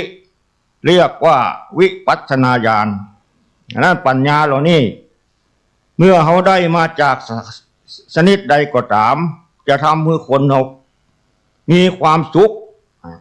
นั่นคืออย่างเขาเอาชนะ 1. เอาชนะกิเลสภายในจิตในใจได้ 2. เอาชนะเหตุภัยการต่างๆที่เขาจะต้องได้ประสบกับมันเป็นต้นว่าโลกกระทำทั้ง8ประการได้ลาภเสื่อมลาภได้ยศเสื่อมยศสรรเสริญนินทาทุกข์เหล่านี้ที่เขาจะต้องใจชีวิตประสบกับมันนี่ถ้าหากมีธรรมะอยู่ในใจแล้วท่านก็จะสามารถเอาชนะมันได้สิ่งใดมากระทบก็หู้ป่วยได้นี่เรียกว่าปัญญาส่วนการเทศพระนักเทศมีทั่วประเทศลุงเล็กนี่ก็ได้มาอบรมติดอาจารย์สมานนี่ละเมื่อสมัยปีนั้นแผ่นดินไหวเขารุ่นแผ่นดินไหวยังหายนี่นักนักเทศมาอบรมทีนี้ล่นออกอาคารกันวุ่นที่จั่น5ปีนั้นลุงเล็กนี่ก็มาอบรมพระนักเทศที่ว่าท่าตอนนี่มีนักบวชดู100 กว่าลูกมาฝึกเทศกันที่หั่น หลักการเทศมีอยู่10 กว่าชนิด10 กว่าอย่างครูบาอาจารย์ได้บอกกล่าวได้แนะนำคือว่า1เทศที่เขาอยากฟังว่าเทศที่เขาอยากเทศข้อที่1นะหมายความว่าเขาอยากเทศอยากจะเทศอันนั้นอันนี้บอกควรถ้าเปิดนิมนต์เทศคือฟังเขาอยากจะฟังอันใดคือเทศอันนั้นเป็นต้นอยากฟังธรรมเมืองเขาก็เทศธรรมเมืองอยากฟังธรรมกถาก็เทศพระกถา2ดูคนฟังมีระดับไหนเขาจะต้องดูคนฟังมีระดับไหนเพื่อนอยู่บ้านเป็นคนเมืองเป็นคนไทยก็เขาจะได้ใจภาษา3ใจภาษาภาษากลางภาษาพื้นเมือง4เวลาที่ควรกำหนดพระสงฆ์นักเทศควรจะกำหนดเวลาหู้ไว้บ่เมินเกินไปบ่กินบ้อมมันเกินไป อย่าเอาผู้ใหญ่มาล่อเล่น อย่าเอาคนใหญ่มาล่อเล่น6อย่าเทศนินทาติเตียนนินตาคนนั้นมาเล่าคนนี้มาเล่าถูกต้อง7อย่าโลภจนเลอะหมายความว่าเทศตั้งกล้าตั้งราคากันเทศขึ้นเปิ้นใส่ยอดใส่กันเท่านั้นตัวนี้ไทยจะมาแท่งมาเติมแถมนอกอ้อนวอนเรียกร้องอันนี้เรียกว่าโลภจนเลอะนักเทศเปิ้นเขียนห้ามเอาไว้นี่นะ8อย่าเป็นป้อฆ่าธรรมะ9อย่านินทาคนนิมนต์10อย่าดูถูกคนฟัง11อย่ายกตนอย่ายกตนยกยอตนเอง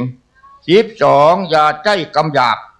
13อย่าเกี้ยวกราดคนฟังดุดา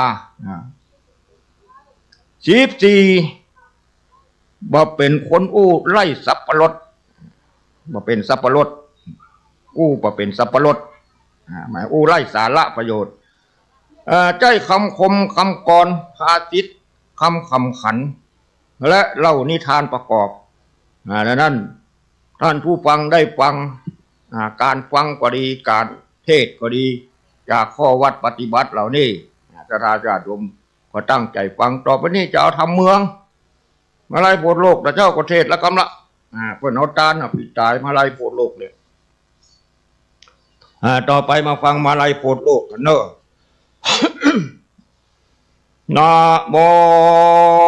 ตัสสะภะคะวะโตอะระหะโตสัมมาสัมพุทธัสสะจุลมะเหเดยังพุทธะเศถังนามิตวะพุทธะกาตาสะสักกะจังธัมมันจะสังคัญจานะเมตวาสักกาลาจานะปะตังมาลายานามาวะทุปาลามัทธวิจิตังอาลาปิตังสัมมาเสติสาทโวดูลาสาปุลิสาตังหลายคาถาอันนี้อาจารย์เจ้าตนแปลงกัมปีมาลัยนี้หากตั้งไว้เป็นที่ไว้และปูจาแก่คนและเทวดาตั้งหลายเพื่อหือหายอนตาลายตั้งภายในและภายนอกทุกดาวขอขันธที่มาสันตะละตั้งวันโดยกัมปีอันนี้แหละนาตามอัฏฐกถาแห่งบาทอันนักปราชญ์เจ้าทั้งหลายเบิ่งลู่จังจักวิสัชจานาไปนานี้เตอนาเมตวาภูคาก่อไว้ยังเกี่ยวเจ้าทั้ง3ประการมีพระชินนามานต้นผ่านแผ่วพระนาวาโลกุตตาละธรรมะเลิศแล้วเก่าประการและพระอาริยสงฆ์มีศีลบานสะอาดตนปฏิบัติตามรอยพุทธบาทศรัทธาเพื่อฮือบังเกิดศรัทธาปะสาทะแก่กาแก่เจ้าโลกลายิ่งใจเทวดาหลายมวลหมู่และนาอาติเตกาเล ในกาละเมื่อก่อนอันล่วงพ้นไปแล้วยังมีมหาเถรแก้วโตนึ่งชื่อว่าแต่ปะมาลายมีสินใจบ่ขาดมีอิทธิฤทธิ์อาจนามหนาและนานิสายะเจ้าก็อาตะไหลซึ่งบ้านอันหนึ่งชื่อว่าโคจตามเป็นที่อยู่ตามในญาติคือว่าลังกาตาวีปอันเป็นที่อยู่แก้วเจ้าทั้งตามประการเอกาทิวะสังยังมีในวันหนึ่งใต้มหาเถรเจ้าเตปะมาลัยตนมีสินใจสะอาดก็เสด็จกากาศไปสู่ยังที่อยู่นรกเพื่อจากตกกรุงเขตอันใดตกทุกข์อยู่ในเขตอบายปวิสิตว่ากันว่าเจ้าไปรอดแล้วก็ไปสู่สำนักเต้าตนแก้วยมราชาก็มีอันแลติดว่ากันว่าพญายมราชหันเลี้ยวยังเจ้าตนแก้วเตปะมาลัยก็ภาษาไหลแจ้งจอดก็รู้รอดทุกอันว่าพันเตข้าขอไว้โดยเกตเก่าอันพระเป็นเจ้าตนบุญมากเจ้ากูลุกจากประเทศแดนดาวเกตใดมานั่นจา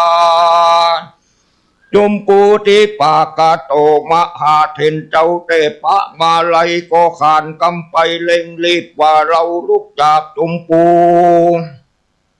ตะวีปุ่นมาย้อนผาธนาใครโพดพุงสัตว์อันต้องทุกโตดอาบายแต่ดีลี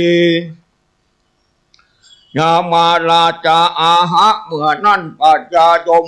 ราชขอโอกาสขียาว่าพันเตข้าขอไว้เจ้าตนบุญมากอันว่ามนุษย์ลายหลักเมืองคนเขายังสร้างกุศลมากน้อยมีสินจองหอยรักษาหรือกระทำบาปนาอันจา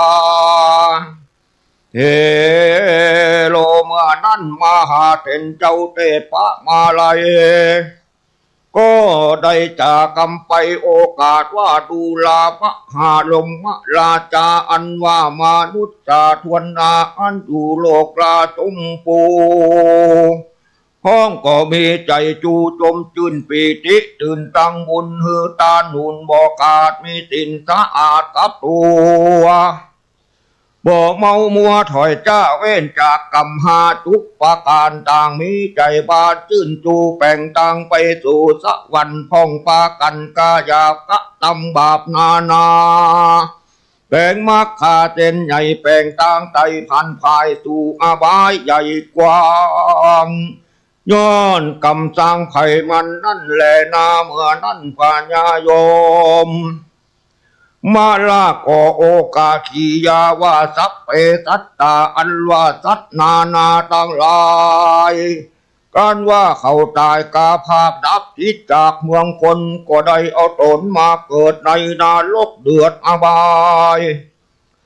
ก็ยังมีหลายเหลือล้นเขาผาธนาใครฮือป้นตุกโตดใดสุกโสดจำลานโดยแต่จะสมปานแห่งพระเป็นเจ้าขอใดไปโปรดสัตว์หนุ่มเท่ายิงใจอันอยู่อาบายหลายหลากคือเขาพ้นจากเลวฟันแดดโตเฮโลอันว่ามหาเถรเจ้าเตปะมาลัยตนมีสินใจสะอาดกันได้ยินกรรมราธนาเจ้าก็ลีลาไปสู่ยังที่อยู่อาบายก็ได้หันสัตว์ตั้งหลายนักโทษอันต้องทุกโทษนาตามกำปามาตกแต่งนรกแปดแห่งคุณกลัวทวนหนังหัวเย้าเหยือกใจความเขือกเววนเขาใดทาลนนักโทษมีหลายโกดหลายแสนอยู่ในแดนกว้างใหญ่มีตนมอวิตาลานีใจสมานโลหะกุมพีหานใจจ้าอุตุตะนาลกกาไฟแดงตังพานาลกแฝงบ่เหือดร่ำร้อนเดือดปุ่นปัวอเวจีนาลกไฟมัวมืดเศร้าร้อนดังเต้ากองไฟสัตว์นาลกอยู่ไหนเอาไหม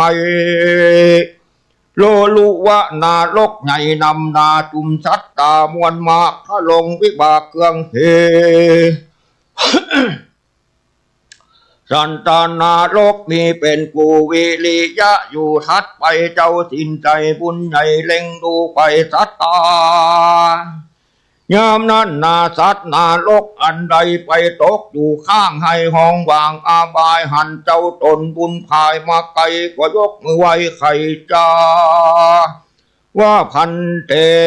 ข้าขอข้าแด่เจ้าตนบุญนาองค์อาจผู้ข้าได้ไม่มาเถืองทีในอาเวจีนารกใดมาตกลุกโตดเมินนักโสดนำนาย้อนกระทำกรรมบ่ดีมาเมื่อก่อนยามเมื่ออยู่บ่อนเมืองคนบ่ได้สร้างกุศลสักยาเต่าพระมาตราสาก็ทำกรรมนาอยากจ้าคบทวนหาประการคือว่าได้ทรมานผูกมัดได้ฆ่าสัตว์ทั้งหลายข้าหญิงใจน้อยใหญ่มีใจไฟริปองรักเอาของผู้อื่นอันเขาบ่ยืนยอปานมีใจหวันชอบจูเอาตั้งจูกามามีตัณหาลายหลากนะพิษกับหัวเมียตนได้จ่าสนกาอูเฮลิงลูกคิดทำใดมักจะกำสนสอใครจะล่อลวงฟางอูเป็นตางกำดาบบ่อจุภาพานีกำบ่มีแปลงใส่กำบ่ใหญ่แปลงหาคือคนนาใหญ่น้อยได้พิษถอยเถียงกันและนาและได้ปากันกินเราด่าพ่อแม่เจ้าลุงอาด่าพระจังคามวนหนูและได้เข้าไปสู่ที่อารามยามเมื่อคนหลายล้ามหนุ่มเขานั่งดูเป่าฟังคำใดไข่กำกวนกาอูกวนเขาผู้ยิงใจกันว่าผู้ฆ่าได้ตายกาภาคดับทิศจากเมืองคนก็ได้เอาตนมาเกิดในนรกเดือดอาบายเป็นทุกข์หลายเรือแลบ่เว้นแวคืนวันน้นกำมันตันตอบสายจึงได้ตกไล่อาเวจีได้เครื่องขี่ลายหลากทะลงวิบากนาเหตุนำหนาหนุ่มเทาบอกพระเป็นเจ้าเตปะมาไลแล้วก็ยังจากกำไปโอกาสว่าขอพระตนองค์อาจบุญญาณขอนำเอาข่าวสารนี้ไปบอกคือแก่เจ้านอกจมปูว่าขอเอ็นดูหมู่เพศอันเขาได้ทุกขเวทเวทนากะตำบุญมหายากาศหลังน้ำยาดหมายตานได้ป้นต่างผ่านลำบากต่างทุกข์ยากเร็วไวเตปะมาไลเป็นเจ้ากันว่าเพศหนุ่มเทาวอนวานว่าขอนำเอาข่าวสารมีอยู่ไปบอกคือแก่หมู่ญาติกาสายวงศาพี่น้องอันอยู่แห่งห้องเมืองโคนเตปะมาไลตนบุญกาก็รับปากว่ากะโตเร็วก็รีบหนีไปก็มีคันแลเหมือนนั่นเตปะมาไลตนบุญใหญ่มีใจไฟไข้โปรดภูมิสัตว์อันตองทุกโตดอาบายเจ้าก็บ่ดูได้แต่ใจเว้นแต่โปรดบ่ได้ดีเลยย้อนกรรมมีหยาบจ้าบาปนักหาประการจักทรมานลำบากนอนหากจักนำเหตุว่าได้ต้องอนันต์ตาริยะกรรมนักโทษบ่อาจพ้นโทษนั่นใดภาพพระเงาไทยบุญใจพระอริยะเมตไตรเจ้ามาโพดจึงจะพ้นโทษอบายนาโลกหลายน้อยใหญ่นั่นแหละนาเทโลอันว่ามหาเถรเจ้าเตปะมาไลตนทันลงจินใจวิโรธมีใจใครโพดสัตตายะก็รีบขึ้นมารออยู่ยังที่อยู่ยมพิบาลแล้วก็ขานกำไปโอกาสว่าดูลามหายมมราชาอันว่าสัตนาตั้งหลายอยู่อบายหลายหลากถ้าลงวิบากเวรกรรมมีนานำมากล้นเขาบาดจักพ้นดีเลย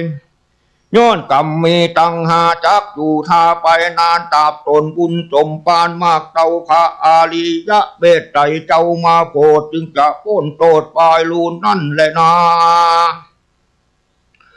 เมื่อนั้นพญายมมาราชก็อาภิวาทวันตาไขขียากล่าวถอยว่าข้าแด่เจ้ายอดช่วยตนบุญท่าลงคุณวิเศษมาตุเขตอบายผู้ข้าต่างหลายบวนหมู่ต่างก็มีปิติอยู่ยินดีขอสั่งกรรมมีไปบอกคือแก่เจ้านอกจุมปูว่าคือมีสินอยู่อย่าขาดอย่าประมาทตั้งตานภาวนาคารจะใจละเว้นไว้ตั้งดำอย่ากะทำกรรมอันเป็นบาปอันกาญาพึกนามีปานาติปาตาเป็นเก้ายาคาสัตว์เรานานำอยากละอำเอาของยาลิปองตั้งตู้ยาเกามุสาอย่าดื่มสุราน้ำเราอย่าด่าสังฆเจ้าจีพามตนมีสินงามลายแลอย่าด่าพ่อแม่จงขาอย่าปาลาบาปไปอย่าตัดไม่สลีปาพาโปอย่ามั่งเกี่ยวโกดเจดีเพื่อละเว้นนี่กำหาอันถอยจ้านากันไกกาลาภาคตายเสียจากเมืองคนฮือได้เอาตนไปเกิดที่จันฟ้าเลิศเมืองสวรรค์อย่าฮือในพันปอกเตามาเกิดที่เก่าอเวจีฮือได้หนีพ้นจากต่างทุกข์ยากเครื่องเข็นขอที่บนพระมหาเถรตั้นเจ้า เอากรรมนี้เล่าไปบอกคือแก่เจ้านอกจุมปูแดโตเฮโลอัดว่ามหาเถรเจ้าเตปะบาลัยกันได้ยินคำไขโอกาสแห่งเต้ามหายมมาราชาเจ้าก็อำลาสั่งเลี้ยวประกาศเกี่ยวไว้วาดมาโดยล่วงอากาศฟังเปลวลัดนิ้วมือเดียวก็รอดควงแก้วยอดวิหารอันเป็นสถานเกี่ยวกูอันเป็นที่อยู่แห่งตนก็มีวันนั้นแหละนาอุณทิว่าเจกันว่าลุนลุงเจ้ากะเหตุว่าเจ้าก็ถือเอายังบาทนุ่งผ้าคาดปริมณฑลเสด็จผลไปสู่ยังที่อยู่บ้านโพจะขามเพื่อฮือกองวัดงามบ่ขาดแล้วก็บินที่บาทที่หันแลมนุษย์จะอันว่าคนตั้งหลายหนุ่มเท่าได้หันเทปะมาไรเจ้าเสด็จมาเขาก็ไข่ขี่ยาพกเป่าสัญญากล่าวเตือนกันมีอานันต์หลายแหล่บอกเว้นแวยิงใจว่าดูลาตันตั้งหลายเหยมวลหมู่จุงคำรู้เร็วไวบัดนี้เทปะมาลัยเป็นเจ้าเสด็จเต้ามาหาเพื่อมาเมตตาพายโพถือได้พ้นโทษจงจานมาลอดสถานที่อยู่เราตั้งหลายมวลหมู่อย่าขาดหาเขาข่าวมาใส่บาตรทุกคนขอนิมนต์พระไว้ก่อนบ่ฮือได้ย่อนตั้งบุญขอสินหนุนตั้งผู้ข้าตามลายแล้วเขาตั้งหลายมวลหมู่ก็ปากันใส่บาตรอยู่ยอตานพิกขาหารข้าวน้ำจับพระทำลายอันก็มีหันและนาอาทะกาในกาละยามนั้นมหาเถรเจ้าเตปะมาลัยโดนทันลงสินใส่สะอาดก็ได้โอกาสเจียนจาว่าดูลาอุปาสิกาเฮยมวลหมู่ทั่วนากูยิงใจเราจักหมายบอกกล่าวดังเราได้รับข่าวขี่ยาจากกรุงสัตตามูเขต หนุ่มเท่ามีมากเต่าบ่อน้อยบ่ออู้กี่ร้อยกี่พันอันคาได้หันนักโสดบ่อรู้กี่โกดกี่แสนอยู่ในแดนพับไข่นาลกใหญ่อาบายเข้าฝากคำหมายเพื่อแผ่มาหาพ่อแม่วงศาญาติกาพี่น้องอันอยู่แห่งห้องจุมปู ว่าขอเอ็นดูไฟห้อยอันเขาได้ตกต่ำก้อยเครื่องขี่อยู่ในอาเวจีไม่มาดบ่ได้ขาดคืนวานขอปากันตั้งหมู่ฮักษาสินอยู่และฟังธรรมอย่ากะทำกรรมอันอย่าพือมันหาบตั้งบุญสร้างกุศลนุนอย่าขาดใจเข้าบินที่บาทตานไปด้วยใจใส่จมจืนยามเมื่อยื่นยอทะวายและก็อุทิศหมายหยาดน้ำคานิ่งใจพร่ำไปหายังญาติกามวลหมู่อันทะลงทุกอยู่อาบายนาลกกลายล่อนมาคือเขาได้ป้นจากต่างทุกยากนานาบุญนำป่าส่งยู่คือได้ไปสู่เมืองสวรรค์รีบเร็วปัญญาจ้าอยู่จันฟ้าเมืองบนที่อินตาตนผ่านแผ่วได้ไปปูจาพระเกศแก้วจุลาบาดีตังสลีมหาธาตุจะได้ขาดคนใดกันจะใครบอกเราคนหนุ่มเทาจริงใจรู้ความหมายดีแล้วก็กาดแก้วไปสู่ยังที่อยู่แห่งตนก็มีว่านั่นแหละนาตะโตปาลังแรกนั่นไปนาเจ้าโลกลายิงใจได้ยินคำหมายบอกเล่าแห่งพระเป็นเจ้าเตปะมาลัยต่างก็มีใจชื่นจอยเว้นตังถอยมัวดำหลีกเว้นกรรมอันถอยจ้ามีสินหากับกลัวเขาดินกลัวตังบาปอันกาหยาบตัวหานว่ากันตานหยาดน้ำอุติสะพรำไปหายังกุงสัตตามูเพศอันอยู่ในเขตอเวจีเขาได้หนีพ้นจากต่างทุกงากมองผ่านได้เจยบ้านจื่นจ้อยจุกใหญ่น้อยใจยิงก็มีวันนั่นแหละนานิธิตังทีญาจังวันนาวิเศษจาห้องเหตุมาลัยวัตถุก็บังคมโสมเลสาเดนั่งคนเดียวกูงกดิ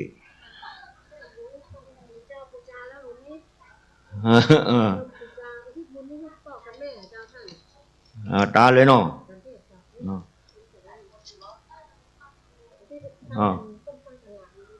ประเคนเลยอะไรปั่นปอแล้วอย่า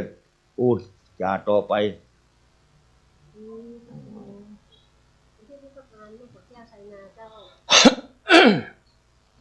พ่อตาเนาะกันแก้วชัยนากันโนพิษกันโนพิษอีเนาะยะถาวาลิวะหาปุราปะลิปุเรนติสากลังเอวะเบวะอิโตตินังเปตานังอุปกัมปติเอติตังปฏิตังตุมังกิปะเบวะสวิตตุสัพเพปุเรนตุสังกปาจันโดปันนะละโสยะธามะนิโสติละโสยะธาดีละอาจในวันนี้ก็เป็นวันดีดีวันวิเศษเจตนั่นหมายมีบุญละตถากะโนพิษชัยนาพร้อมญาติกาครอบครัวทุกคนก็ได้ปากันขนงกุงควายโต๊ะแต่งแบ่งพร้อมน้อมนำมายังมีมัตตุบูภาลาจาดวงดอกก็ตอกดอกไม้ลำเจียนเข้าน้ำโภชนะอาหารปัจจัยใจยะวัตูนทานพร้อมทั้งธรรมเตชนามาไล่โปรดโลกแถมนึ่งกันเพื่อเอามาทะปันนะถวายเป็นทานไปหายังผู้มรณาไปสู่ปนโลกไปนาผู้มีนามขอนชื่อว่าพ่อตาลแม่ขันแก้วใจนาแม้พ่อตาลแม่ขันแก้วได้วางเจตนาอารมณ์อะไรจิตใจไปบทอย่างไปตกระหว่างจตุละอบายได้กลายเป็นบีและเป็นเพศทุกขเวทเวทนาร้อนบ่ได้อาบอยากบ่ได้กินดังนั้นก็ดีก็ขออัญเชิญยังเตติขาเทวบุตรเทวดาตนมีอิทธิฤทธิ์จุงมาแนะนำเอากุศลส่วนบุญทั้งหลายมนต์พรุ่งนี้เฮือใดไปจุไปจอดไปหลอดไปเถิงแม่นไปหลอดเมื่อเจ้าก็จงกับกายเป็นเขาง่ายแม่นไปหลอดเมื่อควายก็จงกับกายเป็นแผ่นเสื้อและแผ่นผ้าแม่นไปหลอดเมื่อลาก็จงกับกายเป็นเขาทิพน้ำทิพอาภาลนะเสือศาสตร์อาสนาไปปรากฏจดเจือต่อหน้าตันตายังดวงวิญญาณของเขาทั้งหลายบนพรุ่งนี้เฮือใดตะเวยเฮือใดบริโภคอย่าได้กาดได้กานั่นถูกจักบีตามอัฏฐคถาบาลีองค์จารีจักปัญญูเตชนาไว้ว่าอายัญจะโคทักขินาดินนาจังกามเมตุปฏิทิตาทิคาลตังอิตายะสะฐานะโตอุปกัมปติโสยาติตัมโพ จะอายังนิทัสสิโตเปตาระปูชาจักตาอุลาลาปลัญจะภิกขุนามานุปตินังตุเมหิปุญญังปัจจุตังอนัปปะคันติแม่นเจโตปฏิทานะโทโดยอำนาจแห่งบุญนี่มีมากจงย้อนมาปกปักรักษาชีวิตครอบครัวของตานในวาระดิถีปีใหม่นี้เฮือได้ปากันอยู่เย็นเป็นทุกข์ปราศจากทุกโศกโรคภัยอุปสรรคอันตรายทั้งหลายทั้งปวงสิ่งใดที่เป็นไปเพื่อโทษเพื่อภัยขอสิ่งนั้นอย่าได้เกิดมีมาสิ่งใดเต้เป็นไปเพื่อบุญเพื่อกุศลเพื่อความทุกข์อันไพบูรณ์ขอสิ่งนั้นจงเกิดมีมาแก่ชีวิตและครอบครัวของตานเป็นอเนกประการและขอจงเจริญโดยจตุรพิพรชัยทั้งสี่ประการนั่นคืออายุวันนะสุขะบาละและปฏิภาณตานะสารสมบัติตลอดกาลเป็นฤทธิ์ปีดวงจิตสถิตมั่นในสัจธรรมนำตนผู้ได้พ้นจากทุกข์ถึงทุกข์อันไพบูรณ์กล่าวคือมรรคผลนิพพานเหมือนกันทุกท่านทุกคนอายุวันโดสุขังป้าลาเอานี่ไปให้ดูไปเลย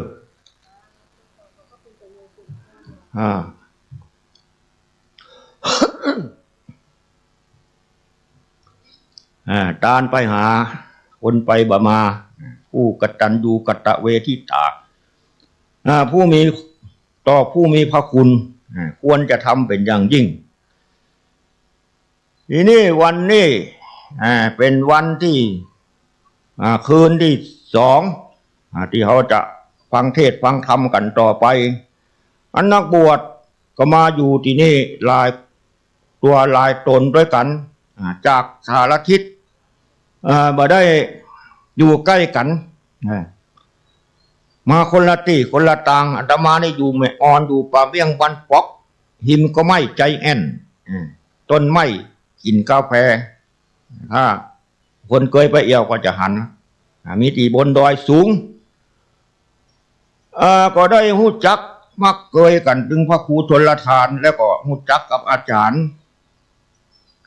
จุลุงยองคนนี้ละแต่ไม่ไปดอยนางแก้วนี่แหละก็ไปเคยไปสัมผัสกันที่หั่นหลังจากนั้นมาเพื่อนก็ได้นิมนต์ลุงมาที่นี่ขอน้ำมอน้ำยารู้สึกสบายดีมาหน่อยก็มาอายุก็นักละจะลุยเหมือนคนหนุ่มนั่นก็บ่ใครไหวละเพราะว่าบวชแล้วก็บ่ฮู้จะใจชีวิตเป็นอย่างแถมชีวิตที่เหลือนี่ก็คิดว่าจะอุทิศคือกับศรัทธาญาติโยมคือกับพระศาสนาสืบทอดพระศาสนานี่ไปตามความสามารถที่ตัวเก่ามีอยู่แต่ละวัน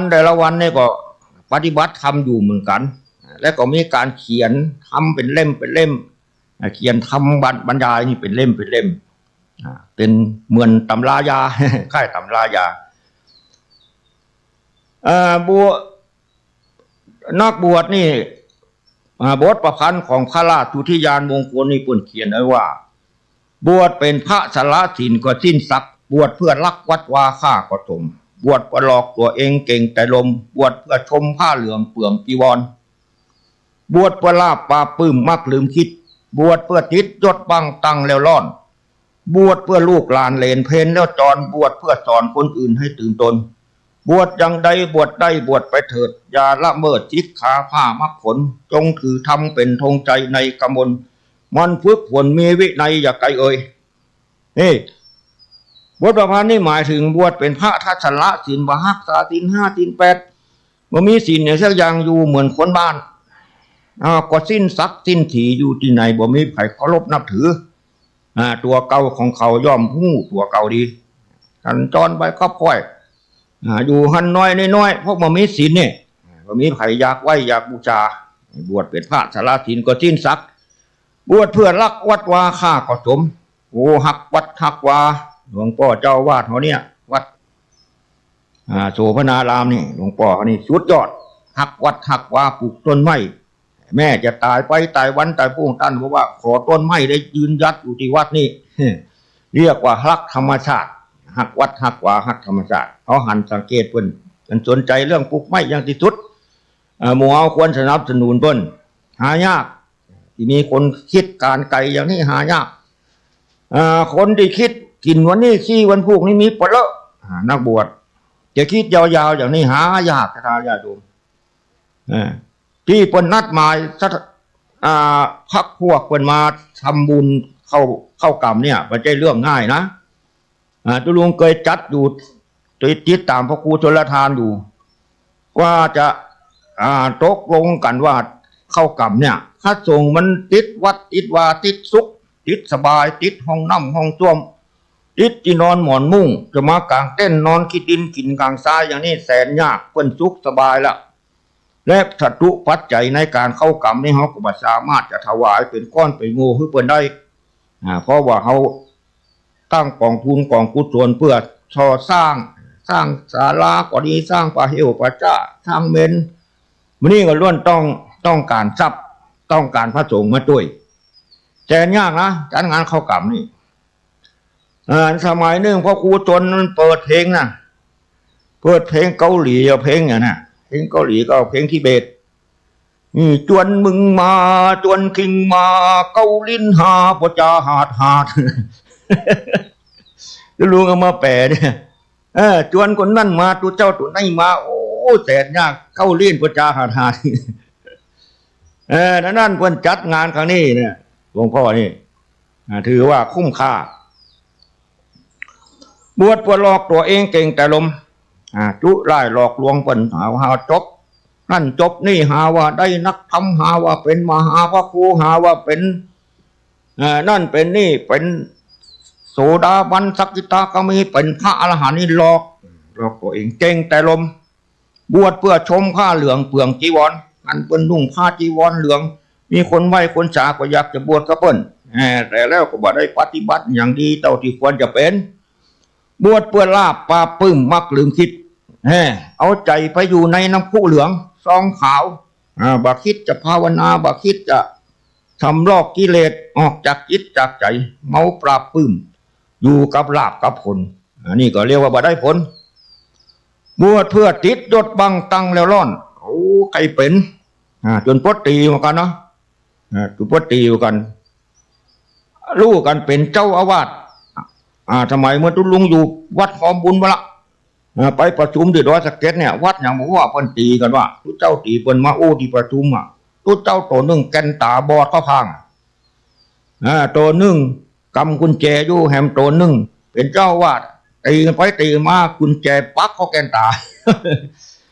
นี่บวชเพื่อติดจดบังตังแล้วร้อนลูกกันเป็นตั้งแล้วก็ร้อนอกร้อนใจปฏิบัติยังมาได้เข้ากันตึงศรัทธาบ่ได้ก็ร้อนจีนั่งนี่นักบวชนี่เป็นอย่างนี้นะลำบากอยู่บวชป้วนลูกหลานเลนเพลนแล้วจอนกินข้าวลาติ้วน้ำคุเหลืองกินข้าวฉันข้าวแล้วติ้วกระดาษชิดจู่ยาสีฟันสบู่ยาสีฟันติ้วไปบ้านลูกบ้านหลาน นี่บวชเพื่อลูกเพื่อหลานเพลนแล้วจอนว่าผมว่าบวชเพื่อสอนคนอื่นให้ตื่นตน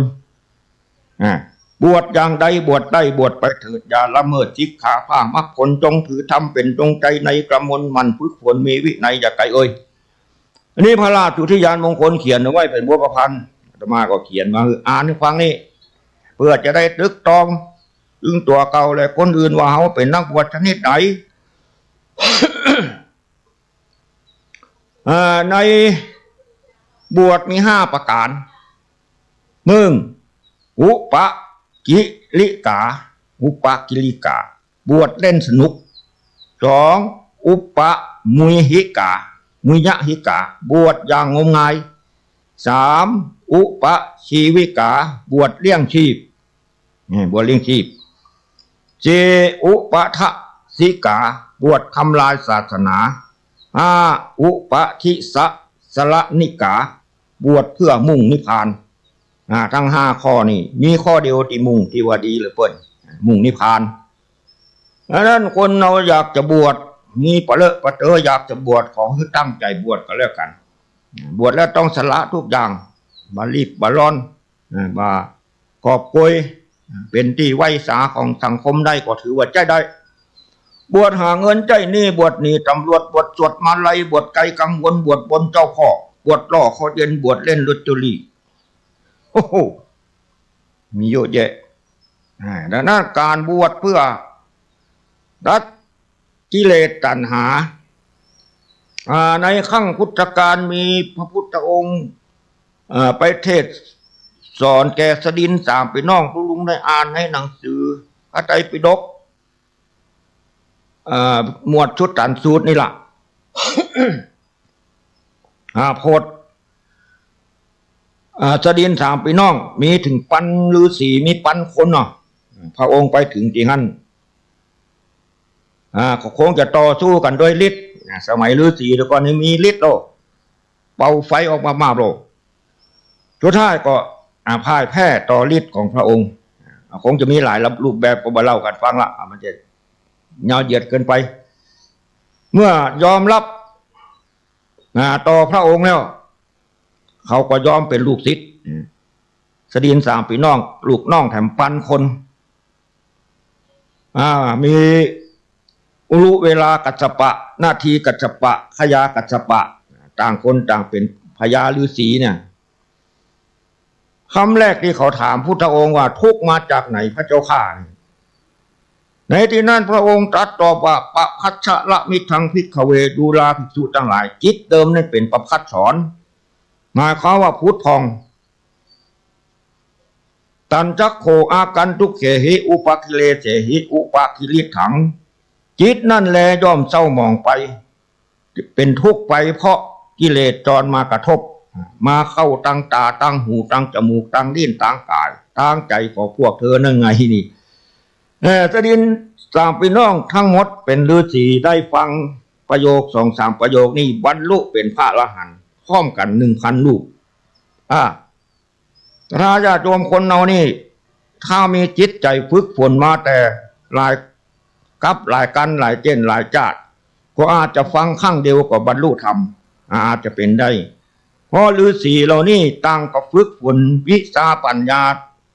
ของศาสนาของเขาละฤาษีนี่ศาสนาพราหมณ์ละเมื่อเป็นอย่างนี้ตั้งก็ฝึกฝนภาวนาพอได้ฟังธรรมะเล็กน้อยเขาก็ได้เข้าถึงธรรม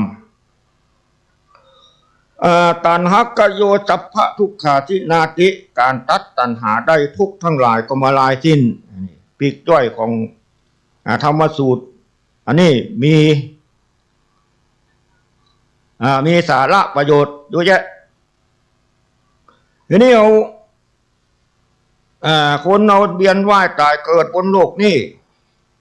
ย่อมหวาดกลัว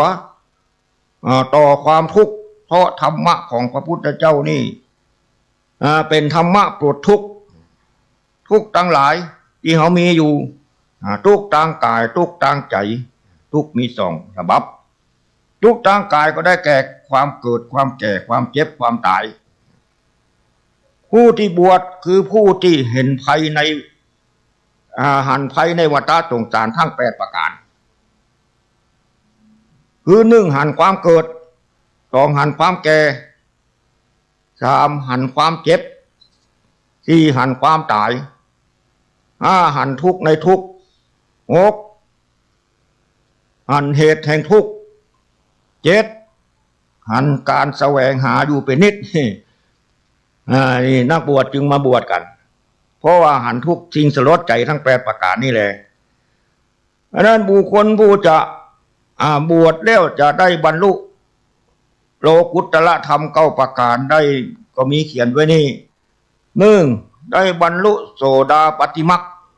บรรลุ2โสดาปัตติผล3สักขิทาคามีมรรค4สักขิทาคามีผล5อนาคามีมรรค6อนาคามีผล7อรหันตมรรค8อรหันตผล9พระนิพพานที่เขาเทศธรรมะมาลัยโพธิโลกตะกี้ก็ว่ามีพระอริยะเจ้านิพพาน9ประการนั่นก็มีอยู่ในตำรับตำราเหล่านี้แดนเกิดของบุคคลเหล่านี้บุคคลที่ยังไม่ได้โสดาบันมีสักขิทาคามีมรรคหัตถิคาคามีผลนี่แดนเกิดของเพิ่นมีเกิดมนุษย์เทวโลกพรหมโลกส่วนอนาคามี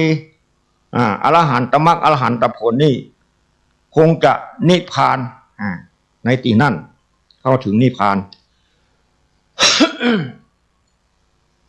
นี่ทาญาติโยมคนเราที่เกิดมาในจุลกรรมวิภังคสูตรนี่ที่ห้องกันว่าคสูตรสุภาพมนพเนี่ยสุดตันสูตรเล่มที่14หน้าที่290ถึง296ตอบปัญหาสุภาพมนพกฎแห่งกรรมมี7ประการจะเอามาฟังกันย่อๆ เพื่อไปนำไปวิจารณาไว้พิปัสสนาหรือโยนิโสเนาะสุภาพมนุษย์ถามพระพุทธเจ้า7 ข้อคนอายุสั้นเพราะเหตุใดพระเจ้าข้าคนอายุยืนเพราะเหตุใดพระเจ้าข้านี่พระองค์ตอบตั้งแต่ข้อ1ถึงข้อ7คนอายุสั้นเพราะฆ่าสัตว์คนอายุยืนเพราะบ่ฆ่าสัตว์คนมีโรคมากเพราะชอบทำร้ายสัตว์ทำร้ายคนมีโรคน้อยบ่ใครมีพยาธิพยามเพราะบ่ชอบทำลายสัตว์คนมีผิวพรรณวรรณะหน้าตาบ่งามเพราะเป็นคนมักโกรธเป็นคนหน้าตาเบิกบานงดงามเพราะเป็นคนบ่ขี้โกรธเป็นคนด้อยศักดิ์ก็เพราะมีใจที่อิจฉาเพิ่นคนอื่นบ่ยินดีในความดีของคนอื่นคนเป็นคนสูงศักดิ์เพราะบ่อิจฉาริษยาผู้ใดเป็นคนสมบัติน้อยเป็นคนตุกเพราะบ่ชอบเป็นคนหือตาลบ่ชอบหือตาลคนมีสมบัติมากเพราะเป็นคนชอบหือตาลคนเกิดในตระกูลต่ำเพราะชอบกระด้างกระเดืองคนเกิดในตระกูลสูงเพราะบ่กระด้างกระเดืองถือตนคนมีปัญญาน้อยเพราะบ่เข้าหาสมณะบ่เข้าหาครูบาอาจารย์คนมีปัญญามากเพราะมันเข้าหาสมณะและครูบาอาจารย์มันฟังเทศน์ฟังธรรมนี่ละ ดังนั้นคนเรานี่อยากได้ดีบ่ทำดีนะมันมีมากหรอกดีแต่อยากหากบ่ทำหน้าคำหนออยากได้ดีต้องทำดีอย่าลีรอดีแต่ขอรอแต่ดีบ่ดีเลยดีอยู่ที่ไหนทำไว้เถิดท่านการบุญการทานจงมันจะแหวงถึงไปเขาว่าก็อย่าละแวงจงมันจะแหวงการบุญการทานอย่าไปมัวพะวงไปลุ่มหลงโลกทุกข์และประโศกไม่เป็นแก่นสารชีวิตเราใช่ตัวใครก็ตัวมันใกล้คืนใกล้วันจะมรณาชีวิตก้าวเข้าไปสู่ความตายทุกขณะ ร่างกายอันเป็นที่ฮักของเขาเนี่ยก้าวเข้าไปสู่ความสูญเสียพร้อมที่จะเน่าจะเปื่อยเพื่อนว่าตายตายแน่หนุ่มสาวเท่าแก่ตายแน่ทั้งนั่นถึงมีเหลือล้นถึงจนยากไล่จุดจบพบตายทุกรายเหมือนกันแล้วก็ยังว่าแถมว่านึกถึงความตายมันสบายนักมันหักลักหักลงในสงสารบรรเทามืดโมหันอันทการทำมือหานหายสะดุ้งประดุ้งใจความตายนี่เป็นสหายชนิดทุกชีวิตเกิดมาเลี้ยวมันพร้อมจะอำลาเพราะผลของการเกิดคือการตายดังนั้นในบาลีกล่าวเอาไว้ว่านัตถิอัตตะสมังเปมังรักอะไรเท่าตนไม่มีในเมื่อเขาฮู้ว่าเขาหักตัวกลัวตายหักชีวิตเขาก็พยายามรักษาชีวิตร่างกายจะไปกินเหล้ากินเบียร์กินปิ่นกินกัญชากินยาบ้าหรือเอาร่างกายไปทดสอบทดลองอันสิ่งที่บ่สมควรบ่เหมาะสมที่จะเอาชีวิตไปแลกพยายามรักษาศีลรักษาธรรมก็จะสามารถอยู่โลกนี้สุขสบายอยู่ในอริยกัตถาว่าด้วยอริยทรัพย์ทั้ง7ประการคนเราก็จะต้องมีข้อวัดปฏิบัติเพื่อดำเนินชีวิตไปในทางที่ควรจะเป็นควรจะไปมนุษย์เรามีสติปัญญาฟังกันรู้เรื่องบ่เหมือนสัตว์ทั้งหลายที่ตกต่ำอบายทั้ง4นี่มีสัตว์นี่เป็นต้นแล้วนะถ้าเขาตกต่ำไปอยู่หมู่สัตว์แล้วจะอู้กันบ่รู้เรื่องลุงเล็กนี่มีหมาอยู่20-30เมื่อเชื่อหลวงพ่อเกือบชนเกือบนี่เด้อเกือบตุลุงเล็กมีไหนนึงมีกับห้อยเขี้ยวหมาเบ้อดังนั้นหมานี่มันเป็นสัตว์เดรัจฉานที่อวิชชาอย่างนัก อวิชชาจั่นต่ำมนุษย์เราก็อวิชชาเหมือนกันนะอวิชชาปาให้มีสังขารนี่อวิชชาเป็นปัจจัยสังขารจึงมีในปฏิจจสมุปบาทส่วนสังขารของหมานี่อวิชชาอย่างแรง ดังนั้นเราบอกควรจะไปเกิดในที่นั่นเพราะเอามนุษย์เอาคนอู้เรื่องคนหูเรื่องตั้งเนื้อตั้งตัวตั้งตนเพื่อมีทรัพย์คือปัญญาเอาไว้อริยทรัพย์ทั้ง7ประการนี้เป็นปัญญา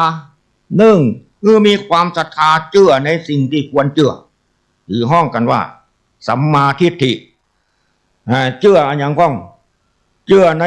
คุณของพระพุทธเจ้าเชื่อว่าพระปัญญาของพระพุทธเจ้าเป็นจริงประเสริฐจริงประเสริฐแต่พระพุทธเจ้าเกิดขึ้นในโลกแล้วเมื่อ 2,500 ปีมีเป็นตัวเป็นตนจริงๆพระธรรมของพระองค์ก็ยังสถิตติดมั่นอยู่ในโลกนี้เป็นสิ่งที่ทำมือชีวิตมนุษย์และสัตว์โลกเป็นสุขใครได้ไปปฏิบัติตามที่พระองค์ทรงที่แนะคือพระธรรมนั้นเป็นความจริงพระสงฆ์เป็นสาวกของพระอริคือพระอริยะเจ้าสงฆ์ทั้งหลายเป็นสาวกสืบทอดพระศาสนาก็คือว่านำเอาพระธรรมคำสอนมาพินิจพิจารณามาเขียนมาแต่งตำรับตำราต่างๆพระไตรปิฎกแต่ละรุ่นแต่ละสมัยก็เกิดจากมหาพระครูทั้งหลายที่เป็นเฮียนมาจบปรริญญาเก้านั่นน่ะเพิ่นเขาก็เอามาเขียนเขาก็ไปอ่านแล้วก็บันทึกแถมเนี่ยดูลุงเล็กนี่จบป..4 ป่าเมี่ยงเกือบจะบ่ฮู้ตัวหนังสืออย่าซ้ำไปละ ก็ยังอุจจาพยายามเสาะตำรับตำราเหล่านี้เอามาเขียนเพื่อได้ปัญญานี่เอง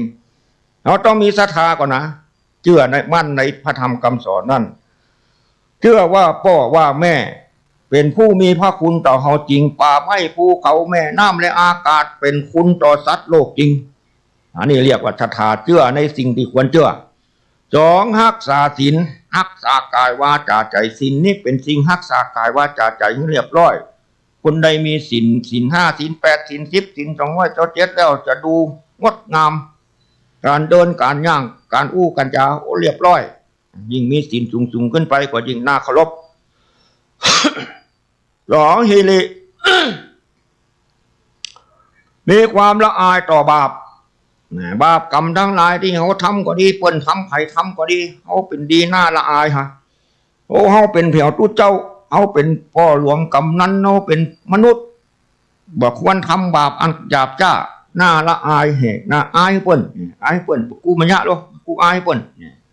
อันนี้เรียกว่าหิริมีในใจถ้าคนมีความละอายก็จะบ่กล้าทำบาปทั้งที่รับและที่แจ้งโอตปะความสะดุ้งกลัวต่อบาปกลัวแม่นไผ่บ่ฮู้บ่หันกลัวบาปกลัวกรรมก็กลัวตกนรกกลัวไปสู่เปรตสู่ได้สัตว์ได้ละสาร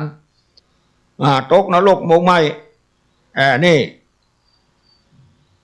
โอตปะสะดุ้งกลัวต่อบาปต่อกรรมบ่กล้าทำความชั่วพาหูสัจจันจะเป็นคนได้ยินได้ฟังมากดังนั้นการฟังนี่มันมีประโยชน์คนเราฟังบ่ฮู้บ่ดูบ่จำบ่ทำบ่เป็นจะได้ปัญญาความฮู้มาก็ต้องได้ยินมาจากหูของตนตั้งแต่กอไก่ขอไข่เมื่อเฮาเป็นละอ่อนการละเลาะตะก้องป้อเฮาห้องจื้อเฮาก็จำได้เป็นห้องจื้อเฮาห้องป้อห้องแม่ปากคำอู้คำจ่าเฮาได้ยินได้ฟังจากพ่อจากแม่มาได้ยินนักต่อใดก็ได้ฮู้คำไว้นักไปเลยบ่ต้องเรียนภาษาเหนือภาษาตนเองมาต้องเรียนฟังเข้าอู้ได้แล้วลองเราไปว่าไปอู้ภาษาอังกฤษก็ยังไม่ได้เพราะว่าเขาไม่ได้ฟังจั่วใครที่อยากจะให้ลูกเรียนอังกฤษเก่งภาษาอังกฤษเกิดมาเฮ้ไปจงไว้ที่เมืองอังกฤษปุ่นมันอู้อังกฤษจ้างแล้วเขาก็ปีมาบ้านเขามันต้องเรียนภาษาอังกฤษล่ะในห้องปอห้องแม่ภาษาเนี่ยหัวเนาะ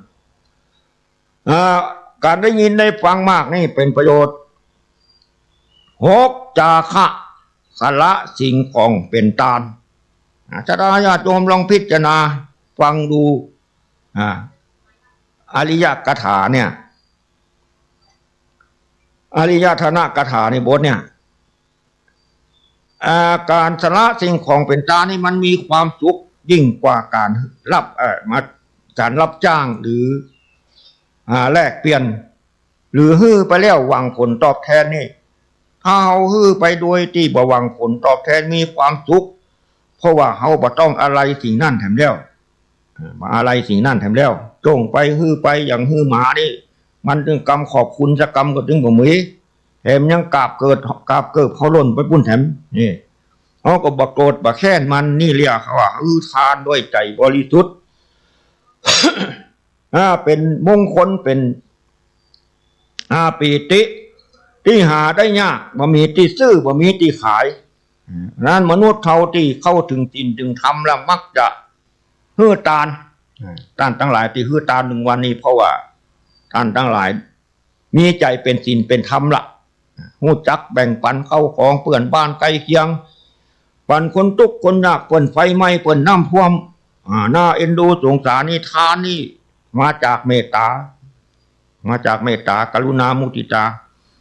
บุคคลผู้เป็นพรหมแล้วจะมีการทานแน่นอน7มีปัญญารอบรู้ในสิ่งที่ควรรู้ในสิ่งที่เป็นประโยชน์และสิ่งที่บ่เป็นประโยชน์อาญาโดมอริยธนกถานี่เป็นเรื่องที่น่าจดจำเอาไว้เป็นอย่างยิ่งอย่าลืมเด้อ1ศรัทธานะ2รักษาศีลนะ4หิริความละอายต่อบาป3หิริละอายต่อบาป4โอตปะสะดุ้งกลัวต่อบาป5พาหูสัจจัญจะการได้ยินได้ฟังมาก6จาคะสละสิ่งของคือเป็นทาน7ปัญญารอบรู้ในสิ่งควรรู้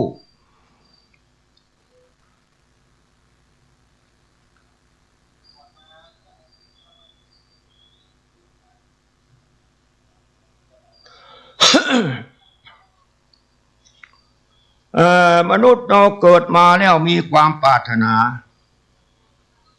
หลายอย่างความปรารถนาของมนุษย์เรานี่นับบ่ถ้วน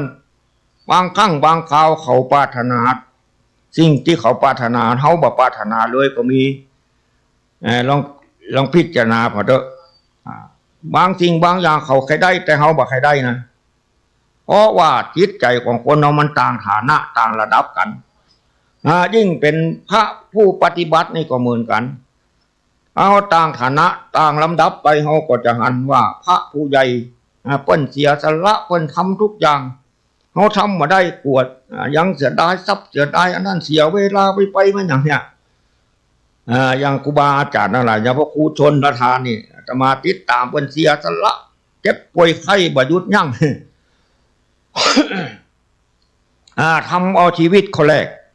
นี่เขาทำได้บางท่านบางคนทำมาได้เลยสิ่งที่น่าปรารถนาแต่เกิดขึ้นได้ยากมี10ประการอังคุตรนิกายจุตันสูตรชื่อพระสูตรอังคุตรนิทรัพย์เงินทองโภคทรัพย์เกิดขึ้นได้ยากถ้ามันเกิดขึ้นได้ง่ายเขาก็เป็นเศรษฐีกันหมดกันเนาะก็ได้ก็เอาที่ไหนก็ได้แต่ทรัพย์นี่ก็เกิดขึ้นได้ยากเขาปรารถนาทรัพย์เกิดขึ้นได้ยากต้องขยันมันเพียรต้องใช้สติปัญญาแลกเปลี่ยนมันมาทุกวิธีทาง2ผิวพรรณวรรณะใครคือผิวพรรณวรรณะงดงามนี่ก็ยากแสนยากยิ่งเอาแป้งเอาครีมมาทาจะได้มันก็บอดขาวอย่างทุลุงเล็กนี่เขาต้องดำตายคือเลืออยู่อย่างนี้ตลอดอาบน้ำอย่างไรก็ได้เอาแปรงตองเขาคัดมันก็ตึงบ่าขาวนี่สิ่งที่เกิดขึ้นได้ยากเขาปรารถนาเกิดขึ้นได้ยากผิวพรรณเนอะพันวรรณะ3ความบ่มีพยาธิคนสุขสบายบ่มีพยาธิบึกบึนแข็งแรงกินเขาลำน้ำลงเปิ้นเป็นเปิ้นป่วยกันเฮาบ่เป็นนี่เกิดขึ้นแก่คนนั้นได้ยากเกิดได้จากบุญเท่านั้นเกิดได้จากบุญถ้ามีบุญนักมันก็บ่ล่ำเป็นอย่างนั้นเนาะโลก4ศีล5ศีล8ศีล10ศีล227ศีลนี้ก็เกิดขึ้นแก่เฮาได้ยากมันอย่างรักษาได้ยากศีลแต่ละข้อโอ้สมัยไปบวชใหม่ๆไปบวชสายธรรมยุทธ์เปิ้นฉันเข้ามือเดียวนี่ล่ะ เฮาเป็นคนบ้านอายุกว่า42แล้วไปบวช เคยกินก๋วยเตี๋ยวตลอดเวลากินตามกิเลสของเขาอยากจะกินเลยเพราะว่าเป็นมะค่ำมะคืนพอไปบวชครูบาบอกเฮ้กินข้าวแรงล่ะกินข้าวคาบเดียว ตอนแรกวันแรกนั่นครูบาเอาอาหารใส่ภาชนะบวชขาวกันโลใส่ภาชนะเอากินนี่กินจนเที่ยงเขาก็กินบ่เที่ยงบ่กินตามเพิ่นสั่งกินมอกอิ่มธรรมดานี่ล่ะเจ้าเมื่อคืนมามันอยากเข้าไปเซาะเข้าปากกล้วยปากโคเจาะหากล้วยเจาะหาปีนี่สั้นยง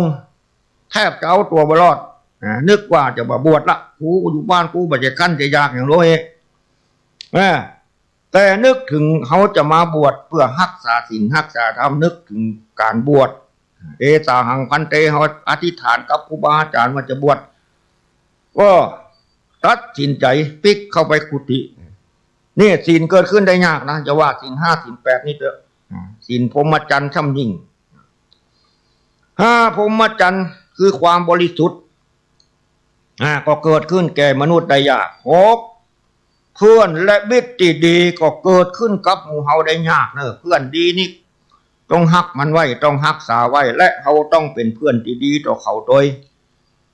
เพื่อนดีมิตรดีมีคาถาอยู่ในคาถาเศรษฐีหัวใจเศรษฐีอุอากัสสะได้มิตรดีนี่ถือว่าเป็นมงคลนะมิตรดีนี่เป็นมงคลนะเพื่อนดีมิตรดีหาได้ยากนี่ก็เพื่อนกินเพื่อนปลอกลอกดุมกินโต๊ะถึงเวลากินของเฮากินเต็มที่ถึงตามันได้กินลบตอนเจ็ดความเป็นพหูสูตรการได้ยินได้ฟังนักนี่ก็ยากอยู่เหมือนกันอย่างถ้าเฮาบัดจัดงานเข้ากรรมเรื่องฟังกันอยู่กำลังทำอยู่ขณะเนี่ยก็คงจะบ่เกิดขึ้นณสถานที่แห่งนี้ต้องมีการมีงานมีเหตุที่จะต้องได้ทำก่อนถึงจะพูดก่อนถึงจะอู้ได้ถึงจะเทศได้เขาประเทศกลางตรงกลางนาเขาก็ว่าเขาเป็นผีบ้าอยู่พวกน่ะจะมีให้ฟังกันนี่นั้นความเป็นพหูสูตรการจะได้ยินได้ฟังนักก็ต้องมีโอกาสดีก่อนถึงจะได้ฟังเพื่อได้ฟังแล้วก็กลับมาใครฟังแถมนี่กิเลสตัณหามันคอยปิดคอยบังอยู่ฟังคำธรรมกินพริกดำกับเขากล่าวไปอย่างนั้นนี่เรียกว่าปิดปัญญาปิดหูปิดตาของตนเองอย่าสิ่งนี้ก็เกิดขึ้นได้ยาก8ปัญญาความรู้ต่างๆอันนี้ก็เกิดขึ้นได้ยากถ้าบัดแสวงหาจริงๆแล้วก็แทบจะบอกฮู้เรื่องฮู้ราวอย่างเลยบางท่านบางคนในหมู่บ้านแต่ละหมู่บ้านคนเงาคนมีเปรอะอยู่มีทั่วไปเพราะว่าถ้าปัญญามันเกิดขึ้นได้ง่ายคนชนิดนี้ย่อมบ่มีในโลกย่อมได้ปัญญาเหมือนกันหมดฮู้เรื่องเหมือนกันหมดก็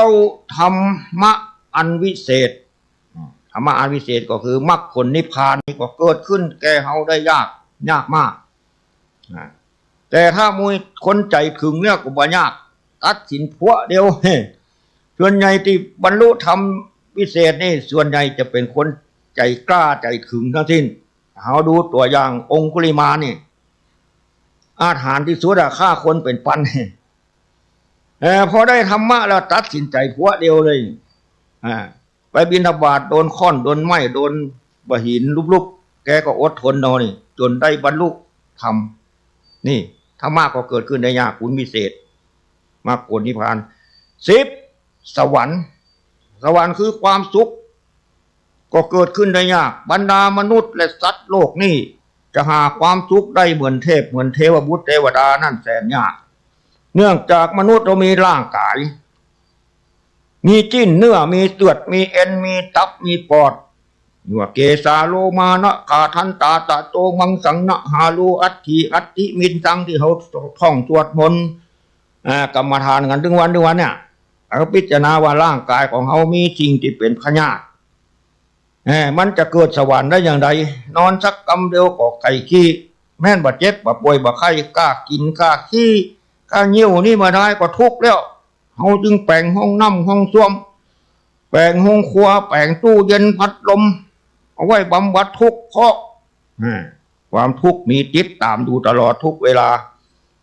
เนี่ยนั่งจะหาสวรรค์ได้แสนยากส่วนสวรรค์ที่เพิ่นมีความทุกข์จาตุงมหาราชิกาก็ดี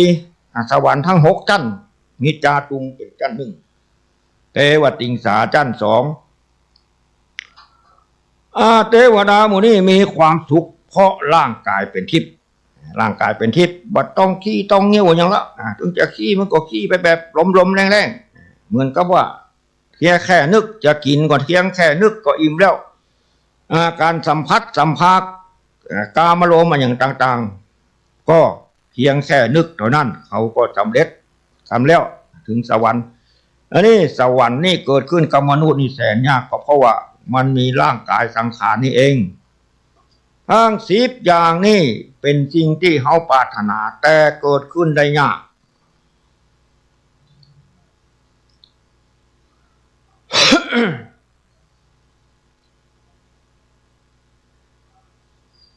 ท่านอะไรจะหันได้ว่าปรัชญาความรู้ที่เขาเล่ากันคือการฟังนี่ถ้าเขาจำได้ทุกถ้อยทุกคำก็จะเกิดปัญญาเป็นกองปัญญาอันยิ่งใหญ่เหมือนกันจะเป็นสัมมาทิฏฐิที่ถูกต้องสัมมาทิฏฐิสัมมาสังกัปโปสัมมาวายาโมนี่มันเป็นมรรคองค์ทั้ง8ของพระสัมมาสัมพุทธเจ้าเพื่อถึงความพ้นทุกข์ผู้ใดได้ปฏิบัติทั้ง8ข้อนั้นได้ถมบุญแบบแล้วผู้นั้นจะต้องถึงฝั่งนิพพานอย่างบ่มีปัญหาเพราะว่าธรรมะของพุทธเจ้ามีอริยสัจสี่คือมรรค องค์ที่4ทุกข์สมุทัยนิโรธมรรคอาจารย์หมู่ทั้งหลายธรรมะนี่มันมี2ระดับอย่างว่านั่นแหละธรรมะโลกิยะธรรมะโลกุตระเขาฟังไปเรื่อยๆปฏิบัติไปเรื่อยๆเขาก็บ่ต้องไปนึกถึงมันว่าเขาจะบรรลุชั้นไหนบ่ว่าชั้นไหนบ่ต้องไปกำหนดนะเถอะขอให้ทำไปเป็นข้อก่อนแล้วผลมันก็จะออกมาอย่างศีล5นี่เขารักษาได้เขาจะรู้สึกด้วยตนเองเขาว่ามีความสุขเป็นอย่างไรรู้สึกปลอดโปร่งโล่งใสจิตใจสะอาดบริสุทธิ์เขานี่แม้จะตัวตนจะบ่ดีบ่งามแต่จิตใจของเขาผ่องใสเนื่องจากเขามีศีลหาโทษหาตามาได้ไปทางใดก็สู้กับสังคมชาวบ้านให้ทุกหมู่เราทุกชนชั้นบ่อายหน้าบ่อายตาบ่ต้องเอาหน้าไปซ่อนไว้ในหมวกกันน็อกใดประการใดบ่มีหนี้บ่มีสินเรียกว่าความสุขปีติเกิดจากการรักษาศีลนี่ธรรมะทิฏฐินี่มีถึง11ข้อ1หันว่าตานมีผลจริงในคัมภีร์อัฏฐวรรคหันว่าตานนี่มีผลจริงการทำบุญส่วนทานมีผลต่อเขาจริง2การบูชามีผลจริงบูชาพ่อบูชาแม่บูชาป่าไม้ภูเขาแม่น้ำเส้นสวงอย่างต่างมีจริงเป็นผลจริงคนกรรมดีกรรมชั่วบาปบุญมีจริงโลกนี้มีจริง6โลกหน้ามีจริง7ปิตามารดามีคุณต่อเขาจริง8สัตว์มนุษย์เป็นโอปาติกะสัตว์มนุษย์เป็นโอปาติกะคือตายมีวิญญาณว่ายตายเกิด10พระพุทธพระธรรมพระสงฆ์ที่ไปผู้ปฏิบัติธรรมแล้วเกิดขึ้นในโลกนี้มีจริง11แผ่นดินแม่น้ำอากาศป่าไม้ภูเขาเป็นประโยชน์ต่อมนุษย์จริง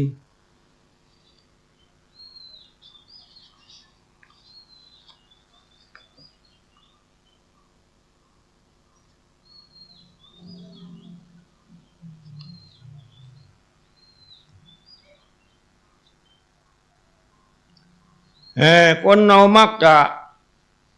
ทำมาอย่างบัดสำเร็จมีหลายอย่างที่คอยสกัดกั้นความคิด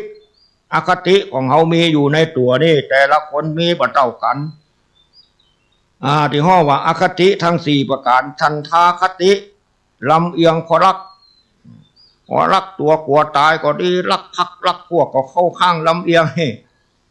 ถ้ามีความรักแล้วก็จะต้องลำเอียงแน่นอนโสสาคติลำเอียงเพราะโกรธเพราะแค้นก็เข้าข้างลำเอียงตนเองกล่าวหากล่าวไล่เขาบ่ได้ผิดมันแล้วแหละผิดโมหคติลำเอียงเพราะโง่คนโง่นี่ก็ทำมือลำเอียงได้เพราะบ่ฮู้แจ้งหันจริงอาจจะกล่าวในสิ่งที่บ่เป็นจริงก็ได้เนื่องจากตัวเก่าโง่เขาพยาคติลำเอียงเพราะกลัวนั่นกลัวนี่กลัวจริงนั่นจริงนี่กลัวคนนั่นกลัวคนนี่ไม่ได้ว่านะเข้าข้างมันเขากลัวมันนะมาบ่ทำตามมันไม่ได้มันจะเข้านะนี่ก็เรียกว่าลำเอียงเพราะกลัวอันนี้เรียกว่าอคติทั้ง4ประการมนุษย์เขาบ่สามารถทำความดีได้100%ก็เพราะว่าจิตใจมันลำเอียงทั้ง4ประการนี่เองวุฒิ4สุปริสะสังเสวะประพฤติชอบทางกายวาจาใจวุฒิคนจะบรรลุวุฒิภาวะได้ต้องมี4ข้อนี้ธรรมสวนะการฟังคำสอนด้วยความเคารพคนเอามันฟังคำสอนนี่ต่างคนต่างฟังกันเป็นหมู่บางคนก็เคารพบางคนก็ไม่เคารพฟังหูซ้ายทะลุหูขวาฟังไปนั่นแหละแต่บางคนก็ฟังแล้วนำไปพินิจพิจารณานี่เรียกว่าโยนิโสมนสิการข้อที่3ตึกตรองตามเหตุตามผลเมื่อฟังแล้วจะเป็นจริงอย่างดูเจ้านี่ว่าได้จ้ะพิจารณาตึกตรองเสธรรมานุมะปฏิบัติตามธรรมที่ตึกตรองแล้วหันว่าความชั่วมีจริงความดีมีจริงถ้าปฏิบัติชั่วได้ผลชั่วจริงหันว่าปฏิบัติดีได้ผลดีจริงนี่ทั้ง4อย่างนี้เรียกว่าอุทธิ4คนเรานี่เมื่ออยู่ด้วยกันบนโลกนี่มีถึงคนดีคนให้อย่างที่ว่าเนี่ยอย่างอู้บ่ฮู้เรื่องก็มีอย่างอู้ฮู้เรื่องนี่ก็บ่ยากอู้กันง่ายก็บ่ยากเตือบอันคนนั่นเตือบมันก็เป็นลูกเป็นเต้าเขานั่นอันคนบ่ดีนี่นะอันคนที่อู้บ่ฮู้เรื่องนี่นะบ่ใจมีกับคนอื่นบางครั้งก็ลูกของเฮานั่นคนน่ะบางครั้งก็เมียเฮานั่นคนน่ะบางครั้งก็ตัวเก่าเฮานี่คนน่ะที่อู้บ่ฮู้เรื่องเนื่องจากเขาศึกษานั่นบ่ถึงที่อาจจะลำเอียงคติอย่างที่ว่าตะกี้นั่นแต่ที่นี้วิธีปราบคนชั่วมี5ข้ออันนี้ได้เขียนมาจากอาจารย์คณิตธนูธรรมเจริญเป็นหัวหน้าศูนย์ห้วยองไข่แต่ก่อนนี้ดูลุงเล็กนี่ก็เคยเป็นคนอนุรักษ์ป่าโดยเปิ้นในฝ่ายสงฆ์ยึดตามพระครูโชลทานนั่นแหละก็ได้เขียนท่านกำหนดเอาไว้ว่าคนนอกจะปราบกันได้ก็ใช้กฎหมายใช่อย่างเนี้ยก็เนี่ยก็เพิ่นเขียนเอาไว้5 ข้อเนี่ย1กันท่านบอกว่าการจะกันไฟไฟป่าจะกันป่าไม้ภูเขาให้มันอยู่ได้ลำแรกก็ต้องกันก่อนคือกันคู่กันคนที่เข้าป่าสอนคนป้องกันให้มันฮู้ว่าป่าไม้ภูเขาแม่น้ำเป็นประโยชน์ต่อมันนี่เรียกว่ากันแถมอย่างหนึ่งก็มีการทำแนวกันไฟแวดวงป่าไม้นั้นไว้เพื่อบ่ให้ไฟรอดพ้นมาได้อันนี้เรียกว่ากันข้อที่1 2แก้นี่ก็หมายความว่าคนเราถ้ามันทำชั่วทำอย่างเดียวยับกันเนี่ยมันก็ยังทำอยู่ก็นำมันมาแก้ไขมามาอบรมบอกว่าสิ่งนี้ควรทำสิ่งนี้บ่ควรทำถ้าจะแก้ไฟป่านี่แล้วถ้ามันไม่ตึงๆแล้วก็ไปพากันไปดับนี่ว่าเรียกว่าแก้3กฎถ้าเป็นคนเฮาทั่วไปจะใช้กฎปราบความชั่วกฎหมายบ้านเมืองกฎระเบียบวินัยอย่างนี้เรียกว่ากฎคือทำตามกฎนี่เนอะ4กัก มีกฎบอกคือมันตามกฎมันก็บ่ทำตามกฎมันยังฝ่าฝืนอยู่ก็เอามากักเอามาขังคุกขังตารางกำหนดวันเดือนปีมันมีโทษอะไรขัง5 ปี10 ปีกักขังอันนี้เรียกว่าลงทันกักขันข้อที่4กัก5เก็บประหารชีวิตถ้าญาติโยม5นี่ขแรงไปหน่อยหนึ่งมีนักโทษประหารยังมีอยู่กันแก้กฎเก็บกักเก็บวิธีปราบคนชั่วทีนี้คนเราจะชั่วก็ตามจะดีก็ตามอายุสังขารมีเหมือนกันนั่นแหละเพราะว่าคนดีคนมีคนให้มีกำหนดวันเกิดและวันตายอายุ80 ปีมีจำนวนวันอยู่29,200 วันมีจำนวนว่าถ้าอายุ80นะถ้ามันถึงเนอะตุลุงเลขที่กำลังเทศนี่อายุ74เที่ยงไปให้เหลือสัก3-4 ปันเนี่ยก็เดี๋ยวนี้ถ้าจะเอา80เหลือ6 ปีได้ตาม68โอ้เหลือ2 ปันปลาย น่าใจหายเลย ถ้ามัน2 ปันก็วันได้จะมรณะแล้วนี่ถ้ามันถึง80อาจจะมาถึงเงินก้อนเนี่ยเสียงอ้อยไปละกาเตศนี่ไม่ได้อายุ80 ปีมีจำนวนวันอยู่29,200 วันเนอะกินข้าววันละ3 คาบตกอยู่87,600 คาบนะ87,600 คาบกินวันละ3 คาบกินข้าวแรงข้าวคืนข้าวเจ้าข้าวเย็นนั้นยังมานับเลยกินจุกกินแจ๊กนะเขามานับคิดคาบละ10 บาทตกอยู่2,628,000 บาทจะเชี่ยงงบประมาณไปเท่านี้ถ้าอายุ80 ปีคิดคาบละ10 บาทตรงนั้นกาเสื้อกาผ้ากาของกินขนมนมเนยบ่ได้นับโอ้เรานับหมดนี่ก็หลายล้านอยู่ละแต่เชี่ยงไปตั้ง2,628,000 บาทละกระยาดมสิ้นเปลืองทรัพยากรของโลกนี่ไป บัดใจน้อยกว่าจะตายดังนั้นถ้าหากว่าเขาอยู่บนโลกเปิ้นกิน3 คาบเขาก็กิน3 คาบเปิ้นกินเท่าใดเขากินเท่าอันแต่การกระทำของเขาไปคนละอย่างเปิ้นทำดีเขาบ่ทำดีเปิ้นทำดีเขาทำชั่วก็กลายเป็นแกะดำกลายเป็นสิ่งที่แปลกปลอมอยู่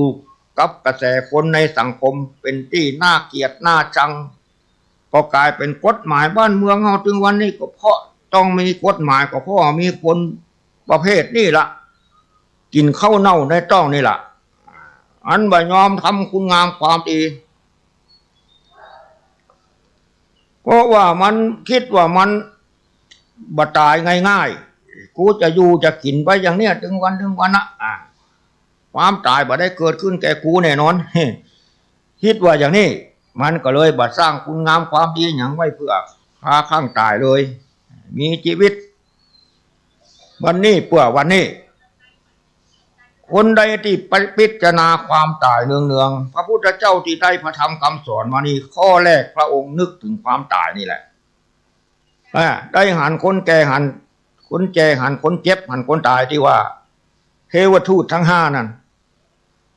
แล้วนำมาพิจารณาว่าพ่อก็ดีแม่ก็ดีลูกก็ดีมิตรแก้วสหายเมียกูก็ดีแม่กระทั่งตัวกูก็ดีก็จะต้องตายอย่างนี้แก่เจ็บตายอย่างนี้นี่เอามือวิตกกังวลว่าชีวิตอยู่อย่างบ่มีความหมายอย่างเลยความตายนี่ต้องมาพาก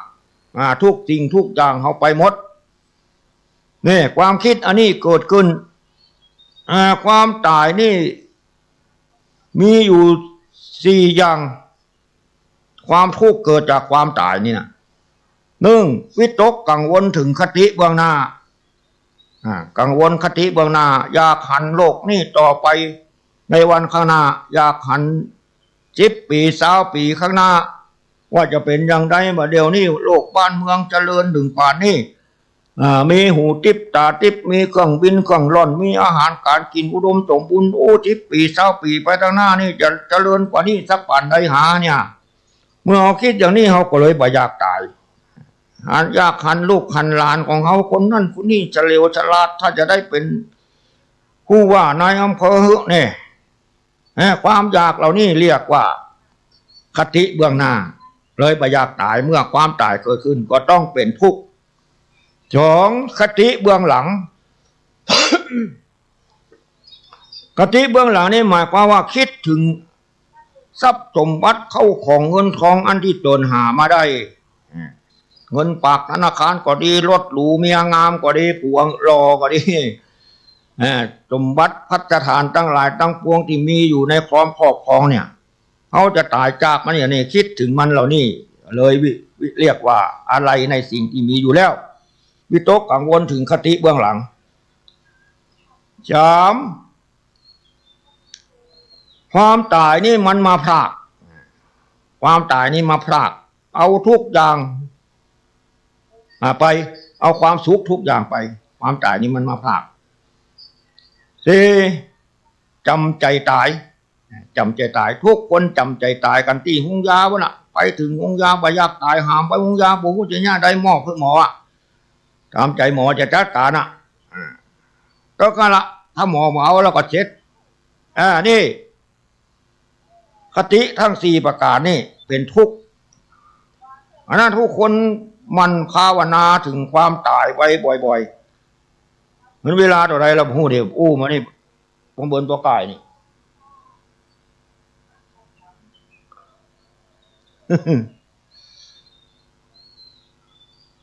เปิ้นว่าความตายคือสหายสนิททุกชีวิตพร้อมจะอำลาจงมันคำภาวนาเป็นมนตาเพื่อกันลืมนึกถึงความตายมันสบายนักมันหักลักหักลงในสงสารบรรเทามืดโมหันอันทการทำมือหานหายสะดุ้งบ่ยุ่งใจวะเขานึกถึงมันบ่อยๆเนี่ยมันจะนานมาถ้าเขาบาร่ำนึกถึงมันนี่พอแป๊บมาแล้วฮะเหมือนเขาท่ารถเขาท่าอยู่หันมันก็ไม่ง่ายถ้านึกถึงมันบ่อยๆมันก็นานดูนานมาเหมือนคนติดคุกเหมือนวันเดือนปีมันดูยาวเจียดแต่ละวันมันดูเมินเนี่ยเพราะอย่างใดในคุกมันทุกข์มีความทุกข์อย่างเดียวกันเรานึกถึงความตายมันสบายจิตสบายใจมันหักลักหักลงในสงสารพยายามหักห้ามได้ทุกอย่างมันจบลงที่ความตายบรรเทามืดโมหันอันทการทำมือหานหายสะดุ้งบ่ยุ่งใจถ้าเขาตายแล้วเขาก็จะพ้นทุกข์คนเราใกล้ตายนี่มันบ่ใจว่าตายกันบ๊อบเดียวหรอกมันทรมานร่างกายเขาเขี้ยวเขาหล่อนไปเตือที่2 ซี่หูหนวกไปตามัวไปแข้งขาบดีไปแข้งแบะขาบะทรมานไปจริงๆเขามันก็เบื่อแล้วจะตายไปได้จากมันด้วยเมื่อยามหนุ่มมันกินข้าวลำน้ำลงมันก็บ่อยากตายอันงัวควายตายเลี้ยวเหลือหนังเขาจ้างตายเน่าเหลืออยู่งาคู่2มนุษย์เราตายลงเหมือนผงกองเหลือสิ่งของดีชั่วติดตัวไปมนุษย์เราเนี่ยตายลงแล้วบ่มีอย่างนี้ขี้เต่าออกล็อก เหลือความดีความชั่วติดตัวไปถ้าความดีมีนักไปสู่สุคติโลกสวรรค์หรือได้กลับมาเกิดเป็นมนุษย์ต่อไปถ้าความชั่วมีนักกว่าความดีก็นำไปสู่อบายทั้ง4เปรตอสุรกายสัตว์เดรัจฉานนรกพึงรูปงามเลิศลักษักป่านไหนที่สุดใช่ก็เน่าเหม็นเป็นเนื้อนอนชีวิตนี่จึงบ่ดำรงคงถาวรความม้วยมอนเท่านั้นคือความจริงนี่แม้จะรูปจะรอจะงามสักป่านใดดอนลุงดาราเป็นอย่างก็ตามนะแม้แต่เป็นเจ้าขุนมูลนายพระราชาก็ยังบ่พ้นไปจากความตายนี่เลยความมรณะต่อนั่นคือความจริงที่เขาสวดมนต์เนี่ยความตายคือความจริงมาส่งเราเท่านี้แหละพี่น้องอย่าโศกร้องลำคันกันจะไหนและเมื่อถึงคราวหน้าคราต่อไปคงมีไผ่ไปหาท่านเหมือนวันนี้หมอที่ตายไปก็บดเป็นประพันธ์มาหาเขาเลยที่เขาไปส่งคนตายเขาไปส่งเขาวันนี้วันหน้าเพิ่นก็ไปส่งเขาอย่างวันนั้นอย่างวันนี้แพทย์คนเราเมื่อจะตายก็กลัวตายละความกลัวตายนี่จึงมี100%ถ้าบ่ได้ ถึงโสดาบันน่ะโสดาบันนี่บอกกลัวตายแล้วนะเขาดูประวัติของพระเจ้าพิมพิสารนี่บอกกลัวตายละขนาดลูกชายเอามีดปาดองค์ตีนยังนั่งภาวนาได้อยู่เดินจงกรมมาได้บอกกลัวตายคือบอกกลัวเจ็บเมื่อเขาไปถึงหมอบอกว่าแพทย์ว่าไข้ลมลบจมทบเหมาะโหนว่าเคาะไล่กาดบังอาจแฝงหมอโหนหมอดูก็ว่าโอ้บ่ได้ละมันข่าวอายุโจรละ3179ยุอีป้อโจรแล้วเนอปีนี้นะโหนว่าเคาะไล่กาดบังอาจแฝงแม่มดหมอผีก็ว่าถูกผีซ้ำทำโทษแรงเอามาถูกผีกะยักรู้เนี่ยเพิ่นจะเอามันไปอยู่ตัวแต่นักปราชญ์แจ้งว่ากรรมตนจงผลเองนักปราชญ์ก็คือพระสงฆ์องค์เจ้านี่เป็นนักปราชญ์แต่หมู่ขายจีนนะขายจีนก็เป็นนักปราชญ์ปราชญ์จีนนักปราชญ์ทางธรรมนี่ก็เท่าว่าผู้ฉลาด นักปราชญ์แจ้งว่ากรรมตนจงผลเองหมายความว่าเขาสร้างกรรมมาต่อใดก็อยู่ในโลกเวลาต่อนั้นวันเวลาที่ปิดกรรมเป็นผู้กำหนดกรรมมัจจโกมาหิกรรมทายาโทกรรมโยนิกรรมพันธุกรรมปฏิสารโนที่เขาสวดบนนี่กรรมนี่แหละเป็นที่กำหนดชีวิตความสุขความทุกข์อายุเท่าใดนานเท่าใดคนกรรมจะจงผลนึงเขาเองอย่าไปโทษใต้เทวายักษ์สาผีอย่าไปโทษที่ผู้ผ่ามาข่มเหงอย่าไปโทษใครไหนอื่นในคลื่นเพลงโทษกรรมตัวเองทำไม่แต่งให้เป็นนี่เขาไปโทษนั่นโทษนี่โทษปีโทษป้าโทษปู่โทษย่าโทษตุ๊เจ้าโทษนั่นโทษนี่ไม่ได้นะคนเรานี่ต้องโทษตนเองเกิดมาอย่างล่ะเกิดมาแล้วต้องปะทุกจริงทุกอย่างในโลก ถ้าเขาไม่ยอมรับมันก็จะโกรธจะแค้นโกรธกรรมโทษกรรมตัวเองทำไว้มันแต่งให้ได้เป็นอย่างนั้นเข้าไปแปลงกายาในภาคกว้างในค่ำกลางยมนามหาสมุทรในซอกเขาลาวไผ่ไก่มนุษย์ทุกจุดในจังหวัดปัตตภีอยู่ในที่ใดๆไม่พึงพ้นบาปที่ตนกระทำกรรมวิถีที่นั่นจึงคนจะจรลีก็บ่มีสักคนตำบลเดียวหมายความว่าเขาจะลบหลีกเลี่ยงสาธุเลยไปอยู่ที่ไหนก็ถึงบอกโป้นไปอยู่ป่าไม้ภูเขาที่ไหนในซอกเขาลาวไผ่ไก่มนุษย์ทุกจุดในจังหวัดปัตตภีอยู่ในที่ใดๆไม่พึงพ้นบาปที่ตนกระทำกรรมวิถีที่นั่นจึงคนจะจรลีหมายความว่าไปอยู่ทำกลางหมู่คน เป็นหมู่ป้นบัดตายเขาจักแดกลงกลางหมู่ละ แม่จะไปบวชอยู่วัดลูกกระตามก็ตายคำวัดละตุลุงเนี่ยเราบัดซึกจะก่อนมีเหตุซึกในโรงตายคำวัดผมจะตายที่หมาละเดี๋ยวนี้หมาไม่ให้เป็น30ก็อย่าลุ้มกันกินศพละถึงอยู่เมื่อตายแล้วก็หาความหมายอันใดบ่ได้แม้เป็นพระราชาเป็นคนมีนักศักดิ์ใหญ่เป็นคนยศศักดิ์ลักษ์ใหญ่สักป่านใดตายแล้วก็เน่าเหม็นนอนกินทั่วร่างกายเหมือนกันหมดความสำคัญของร่างกายนี่บ่ได้สำคัญเกินไปกว่ากันเลยจะไปว่าตีนตำเหลือหัวสำคัญเหลือตีนเปล่าเลยนักพิจารณาสังขารนี่กายานุปัสสนาป้วนว่ากายทั้งหมดนี่มีสักมีฐานะเท่าเดียวกันหมดเพราะว่าเลือดที่ไหลพื้นตีนนั่นน่ะมันก็เวียนมาบนหน้าผากนี่อยู่ดีแล้วเขาจะไปถือว่าตีนต่ำหัวสูงได้อย่างไรเพียงแต่ว่าจุดตำแหน่งมันอยู่ก็ได้ พิจารณาละเอียดแล้วก็จะมาถือตัวถือตนเข้าหั่นเข้านี่เข้าไหนได้หมดใครจะห้องบาห้องกูห้องมึงอย่างไรจะแบบไหวบาษาอย่างเขาก็มาต้องไปสนใจมันละเขาบัดถือสังขารเขาแล้วอันนี้การปฏิบัติธรรมนี่มันถึงตอนละนี่แล้วมันจัดสบายมุสึกสบาย แม้ตายไปถึงอยู่ในโกฏยศมากกว่าซากผีโกฏเป็น4 ศพในไผ่ก็เหม็นสวยแต่โบสถ์โสดที่โกฏผีเป็นกระท่อมเย็นปราดอยู่ยิ่งดูงาม จบคนร่ำคนรวยเศรษฐีตุเจ้าหานาดอนซักสุงซักเอาไว้ในโกดตกแต่งเรื่องหะเรื่องห้ำจุดทูบจุดเทียนโบหีดออกมาแล้วก็เน่าอยู่ในหันเหมือนกันหมดจบในไข่ก็เหม็นสวยแต่โบสถ์โจทย์ที่โกดผีเป็นกระท่อมเย็นปราดดูยิ่งดูงามกระท่อมเล็กๆนักปราดดูงั้นสอนให้ระงับยึดใจอย่ายึดมั่นถือมั่นนี่โอ้งดงามกว่า ครูบาอาจารย์ให้ใกล้แล้วเด้อมาเปลี่ยนกับเราเด้อลุงยองไหนอ่ะลุงยองเดี๋ยวมาเด้อเตรียมตัวแล้วเดี๋ยวเอาพักละ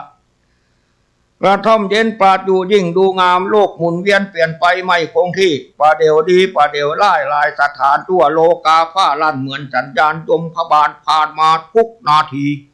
ยมพบาลหุติของมันนะเขาไปอยู่ในก็ตามแล้วถ้าจึงเคยตายมายมพบาลหุติวัดไปซ่อนในก็ตามยามเจ้าเกิดมามีสิ่งใดติดกายบ้างเห็นแต่ร่างเปยเปล่าไม่เอาไหนมาสร้างสมบัติพัฒฐานบานตะไทยเมื่อถึงข้าวไปก็ไปเปล่าเหมือนเจ้ามาเนี่ยมีสิ่งใดไปกับเจ้าก็เปล่าสิ้นผ้าสักสิ้นเงินสักแก้หรือแค่หาสามีบุตรตุดที่หักยอดภรรยาก็บหานว่าจะตามไปหรือไกลมีเห็นแต่คำสั่งสอนขององค์พระพอที่จะตามไปในเมืองผีเพราะฉะนั้นท่านทั้งหลายจงหมั่นทำแต่ความดีเพื่อเป็นที่พึ่งพาเมื่อข้าตายแม้มีเงินกองล้นก้นภูเขาจะชื่อเอาชีวาก็ไล่ผลเมื่อถึงเขาตายหมายมีทั่วทุกตัวคนติดสินบนต่อใดชีวิตตึงบ่คืนมาโอ้โหน่ากลัวนะชีวิตร่างกายเนี่ยอันร่างกายใจจริงว่าจริงแน่เกิดแล้วก็แก่เจ็บแล้วก็ตายไว้สังขารแต่ชื่อเสียงชั่วดีเหมือนตีตาจะอยู่ชาเชิดชูคู่โลกเอ่ยดูตัวอย่างพระสัมมาสัมพุทธเจ้าพระเถระทั้งหลายเพิ่นปั้นหูปั้นอย่างเอาไว้สานี่ชูความดีของเพิ่นเกิดต่อได้ตายเกี้ยงเลี้ยงบ่ป้นมีหรือจนตายเหมือนกันทั้งนั้นหนาถึงสูงซักอักขรฐานปานเตวาต้องมรณาท่วนทั่วทุกตัวคนแม่นบินบนสูงกว่าพญาคุดถึงดำลุดลึกถนัดกว่ามัจฉาอยู่ป่ายทำล่ำล้วนป้นสายตาเมื่อถึงเวลากรรมสนองก็ต้องตายนะญาติโยมรักคำสอนก็ดีมาไล่ปวดโลกตาหน้าผิดตรงผิดตายนี่ผ่านไปหลายนาที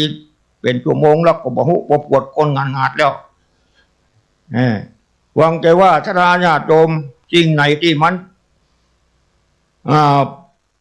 บ่ทุกหูบ่ทุกใจผิดเพี้ยนไปอย่างใดอย่างหนึ่งก็ขอสุมาอภัยเพราะว่าตูลุงเล็กนี่บ่เคยออกอากาศอย่างนี้ผมบรรทุกบรรลุงประจำบุตรท่านจัดการก็ได้ลุงประจำเบอร์โทรสิ่งไหนที่เป็นโทษเป็นภัยก็ขอสุมาอภัยสิ่งไหนที่มันเป็นประโยชน์เป็นปัญญาความรู้ก็ขอให้ชราญาติโยมเก็บไปประพฤติปฏิบัติตามก็จะเกิดผลแก่ตัวแข่งขันทุกคนและก็ขอขอบคุณทุลุงยองที่ให้โอกาสในวันนี้เด้อบุญกุศลใดที่หมู่ศรัทธาญาติโยมได้ปฏิบัติพระสงฆ์องค์เจ้าได้ปฏิบัติศีลทานภาวนาในสถานที่แห่งนี้ก็ดีศรัทธาญาติโยมมาทำบุญใส่บาตรทุกวันก็ดีขอบุญทั้งหลายทั้งหมดนี่มารวมกันเป็นตบะเดชะปกป้องรักษาศรัทธาญาติโยมที่ฟังกันอยู่ที่นี่หมายวาระดิถีปีใหม่นี่คือปากันอยู่เย็นเป็นสุขปราศจากทุกข์โศกโรคภัยอุปสรรคอันตรายทั้งหลายทั้งปวงสิ่งใดที่เป็นไปเพื่อโทษเพื่อภัยขอสิ่งนั้นอย่าได้เกิดมีมาสิ่งใดเป็นไปเพื่อบุญเพื่อกุศลเพื่อความสุขอันไพบูรณ์ขอสิ่งนั้นจงเกิดมีมาแก่ชีวิตและครอบครัวของท่านเป็นอเนกประการและขอจงเจริญด้วยจตุรพิพรชัยทั้ง4ประการนั่นคืออายุมีอายุอย่างมันยืนยาวตราบสิ้นสัตวัฏการวันนะมีวันนะผิวพรรณอันพุทธพองเป็นที่ต้องตาเจริญใจของผู้ใดพบได้หันทุกขะของมีความสมบูรณ์พูนสุขแก่ชีวิตและครอบครัวพละมีพละกำลังทั้งกำลังกายและกำลังจิตใจเพื่อจะได้ต่อต้านทัพภาระจำภาระและหน้าที่การงานเพื่อจะได้มาซึ่งฐานะสารสมบัติตลอดกาล เป็นนิจมีดวงจิตสถิตมั่นในสัจธรรมนำตนอื่นได้พ้นจากทุกข์ถึงสุขอันไพบูรณ์กล่าวคือมรรคผลนิพพานเหมือนกันทุกท่านทุกคนเดินเจริญพร โอ้เน็ตเนอร์สุดยอด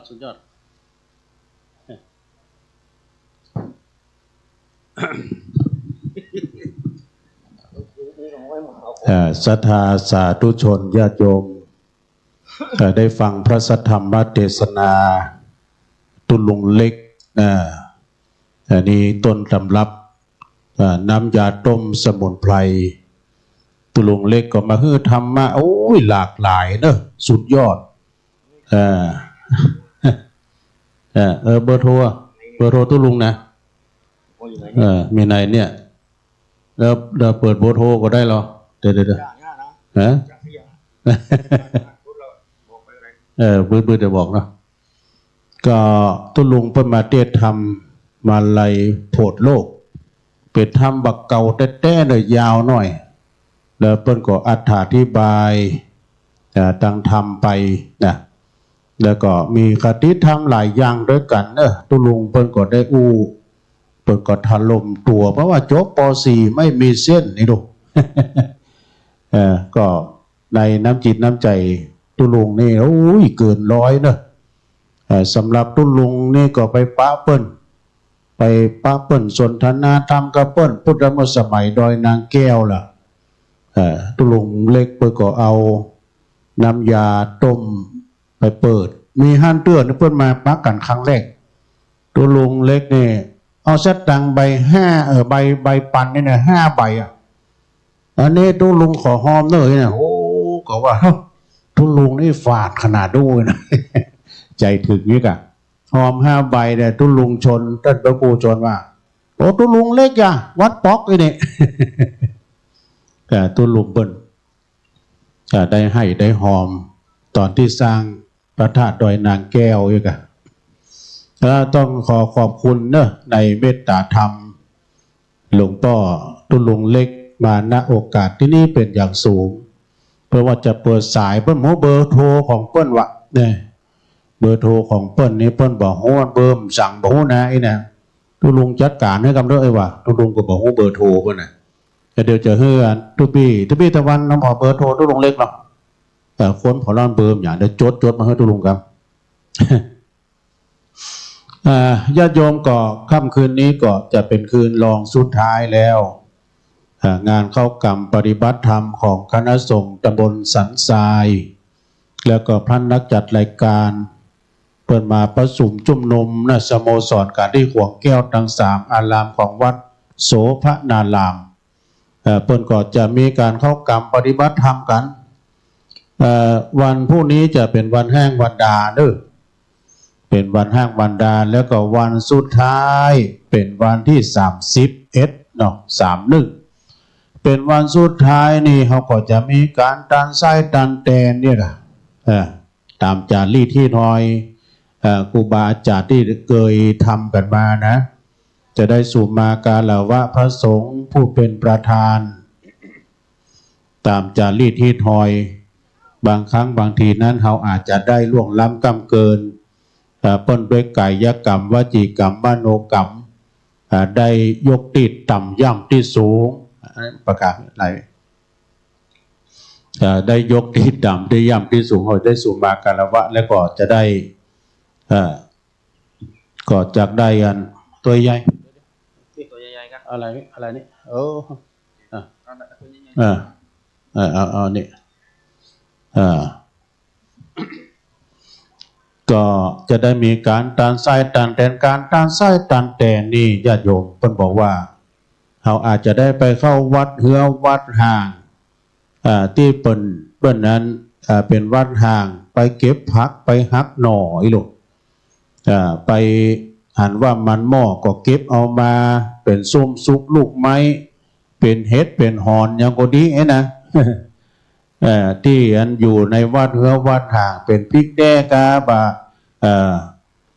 ก่อนเป็นนั้น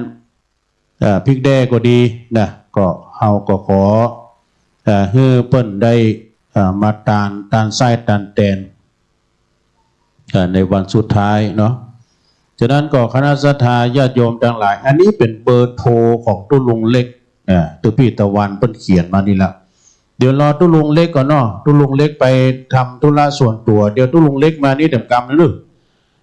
เพิ่นติดใจว่าในการเทศธรรมนะก็เลยจะเปิดสายสดาได้โทรมาหาตุ้ลุงเล็กคือเพิ่นได้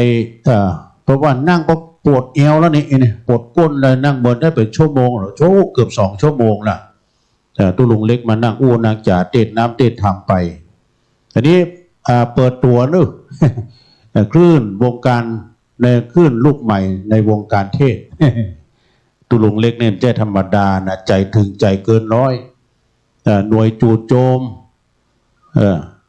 เปิ้นว่าเปิ้นนั้น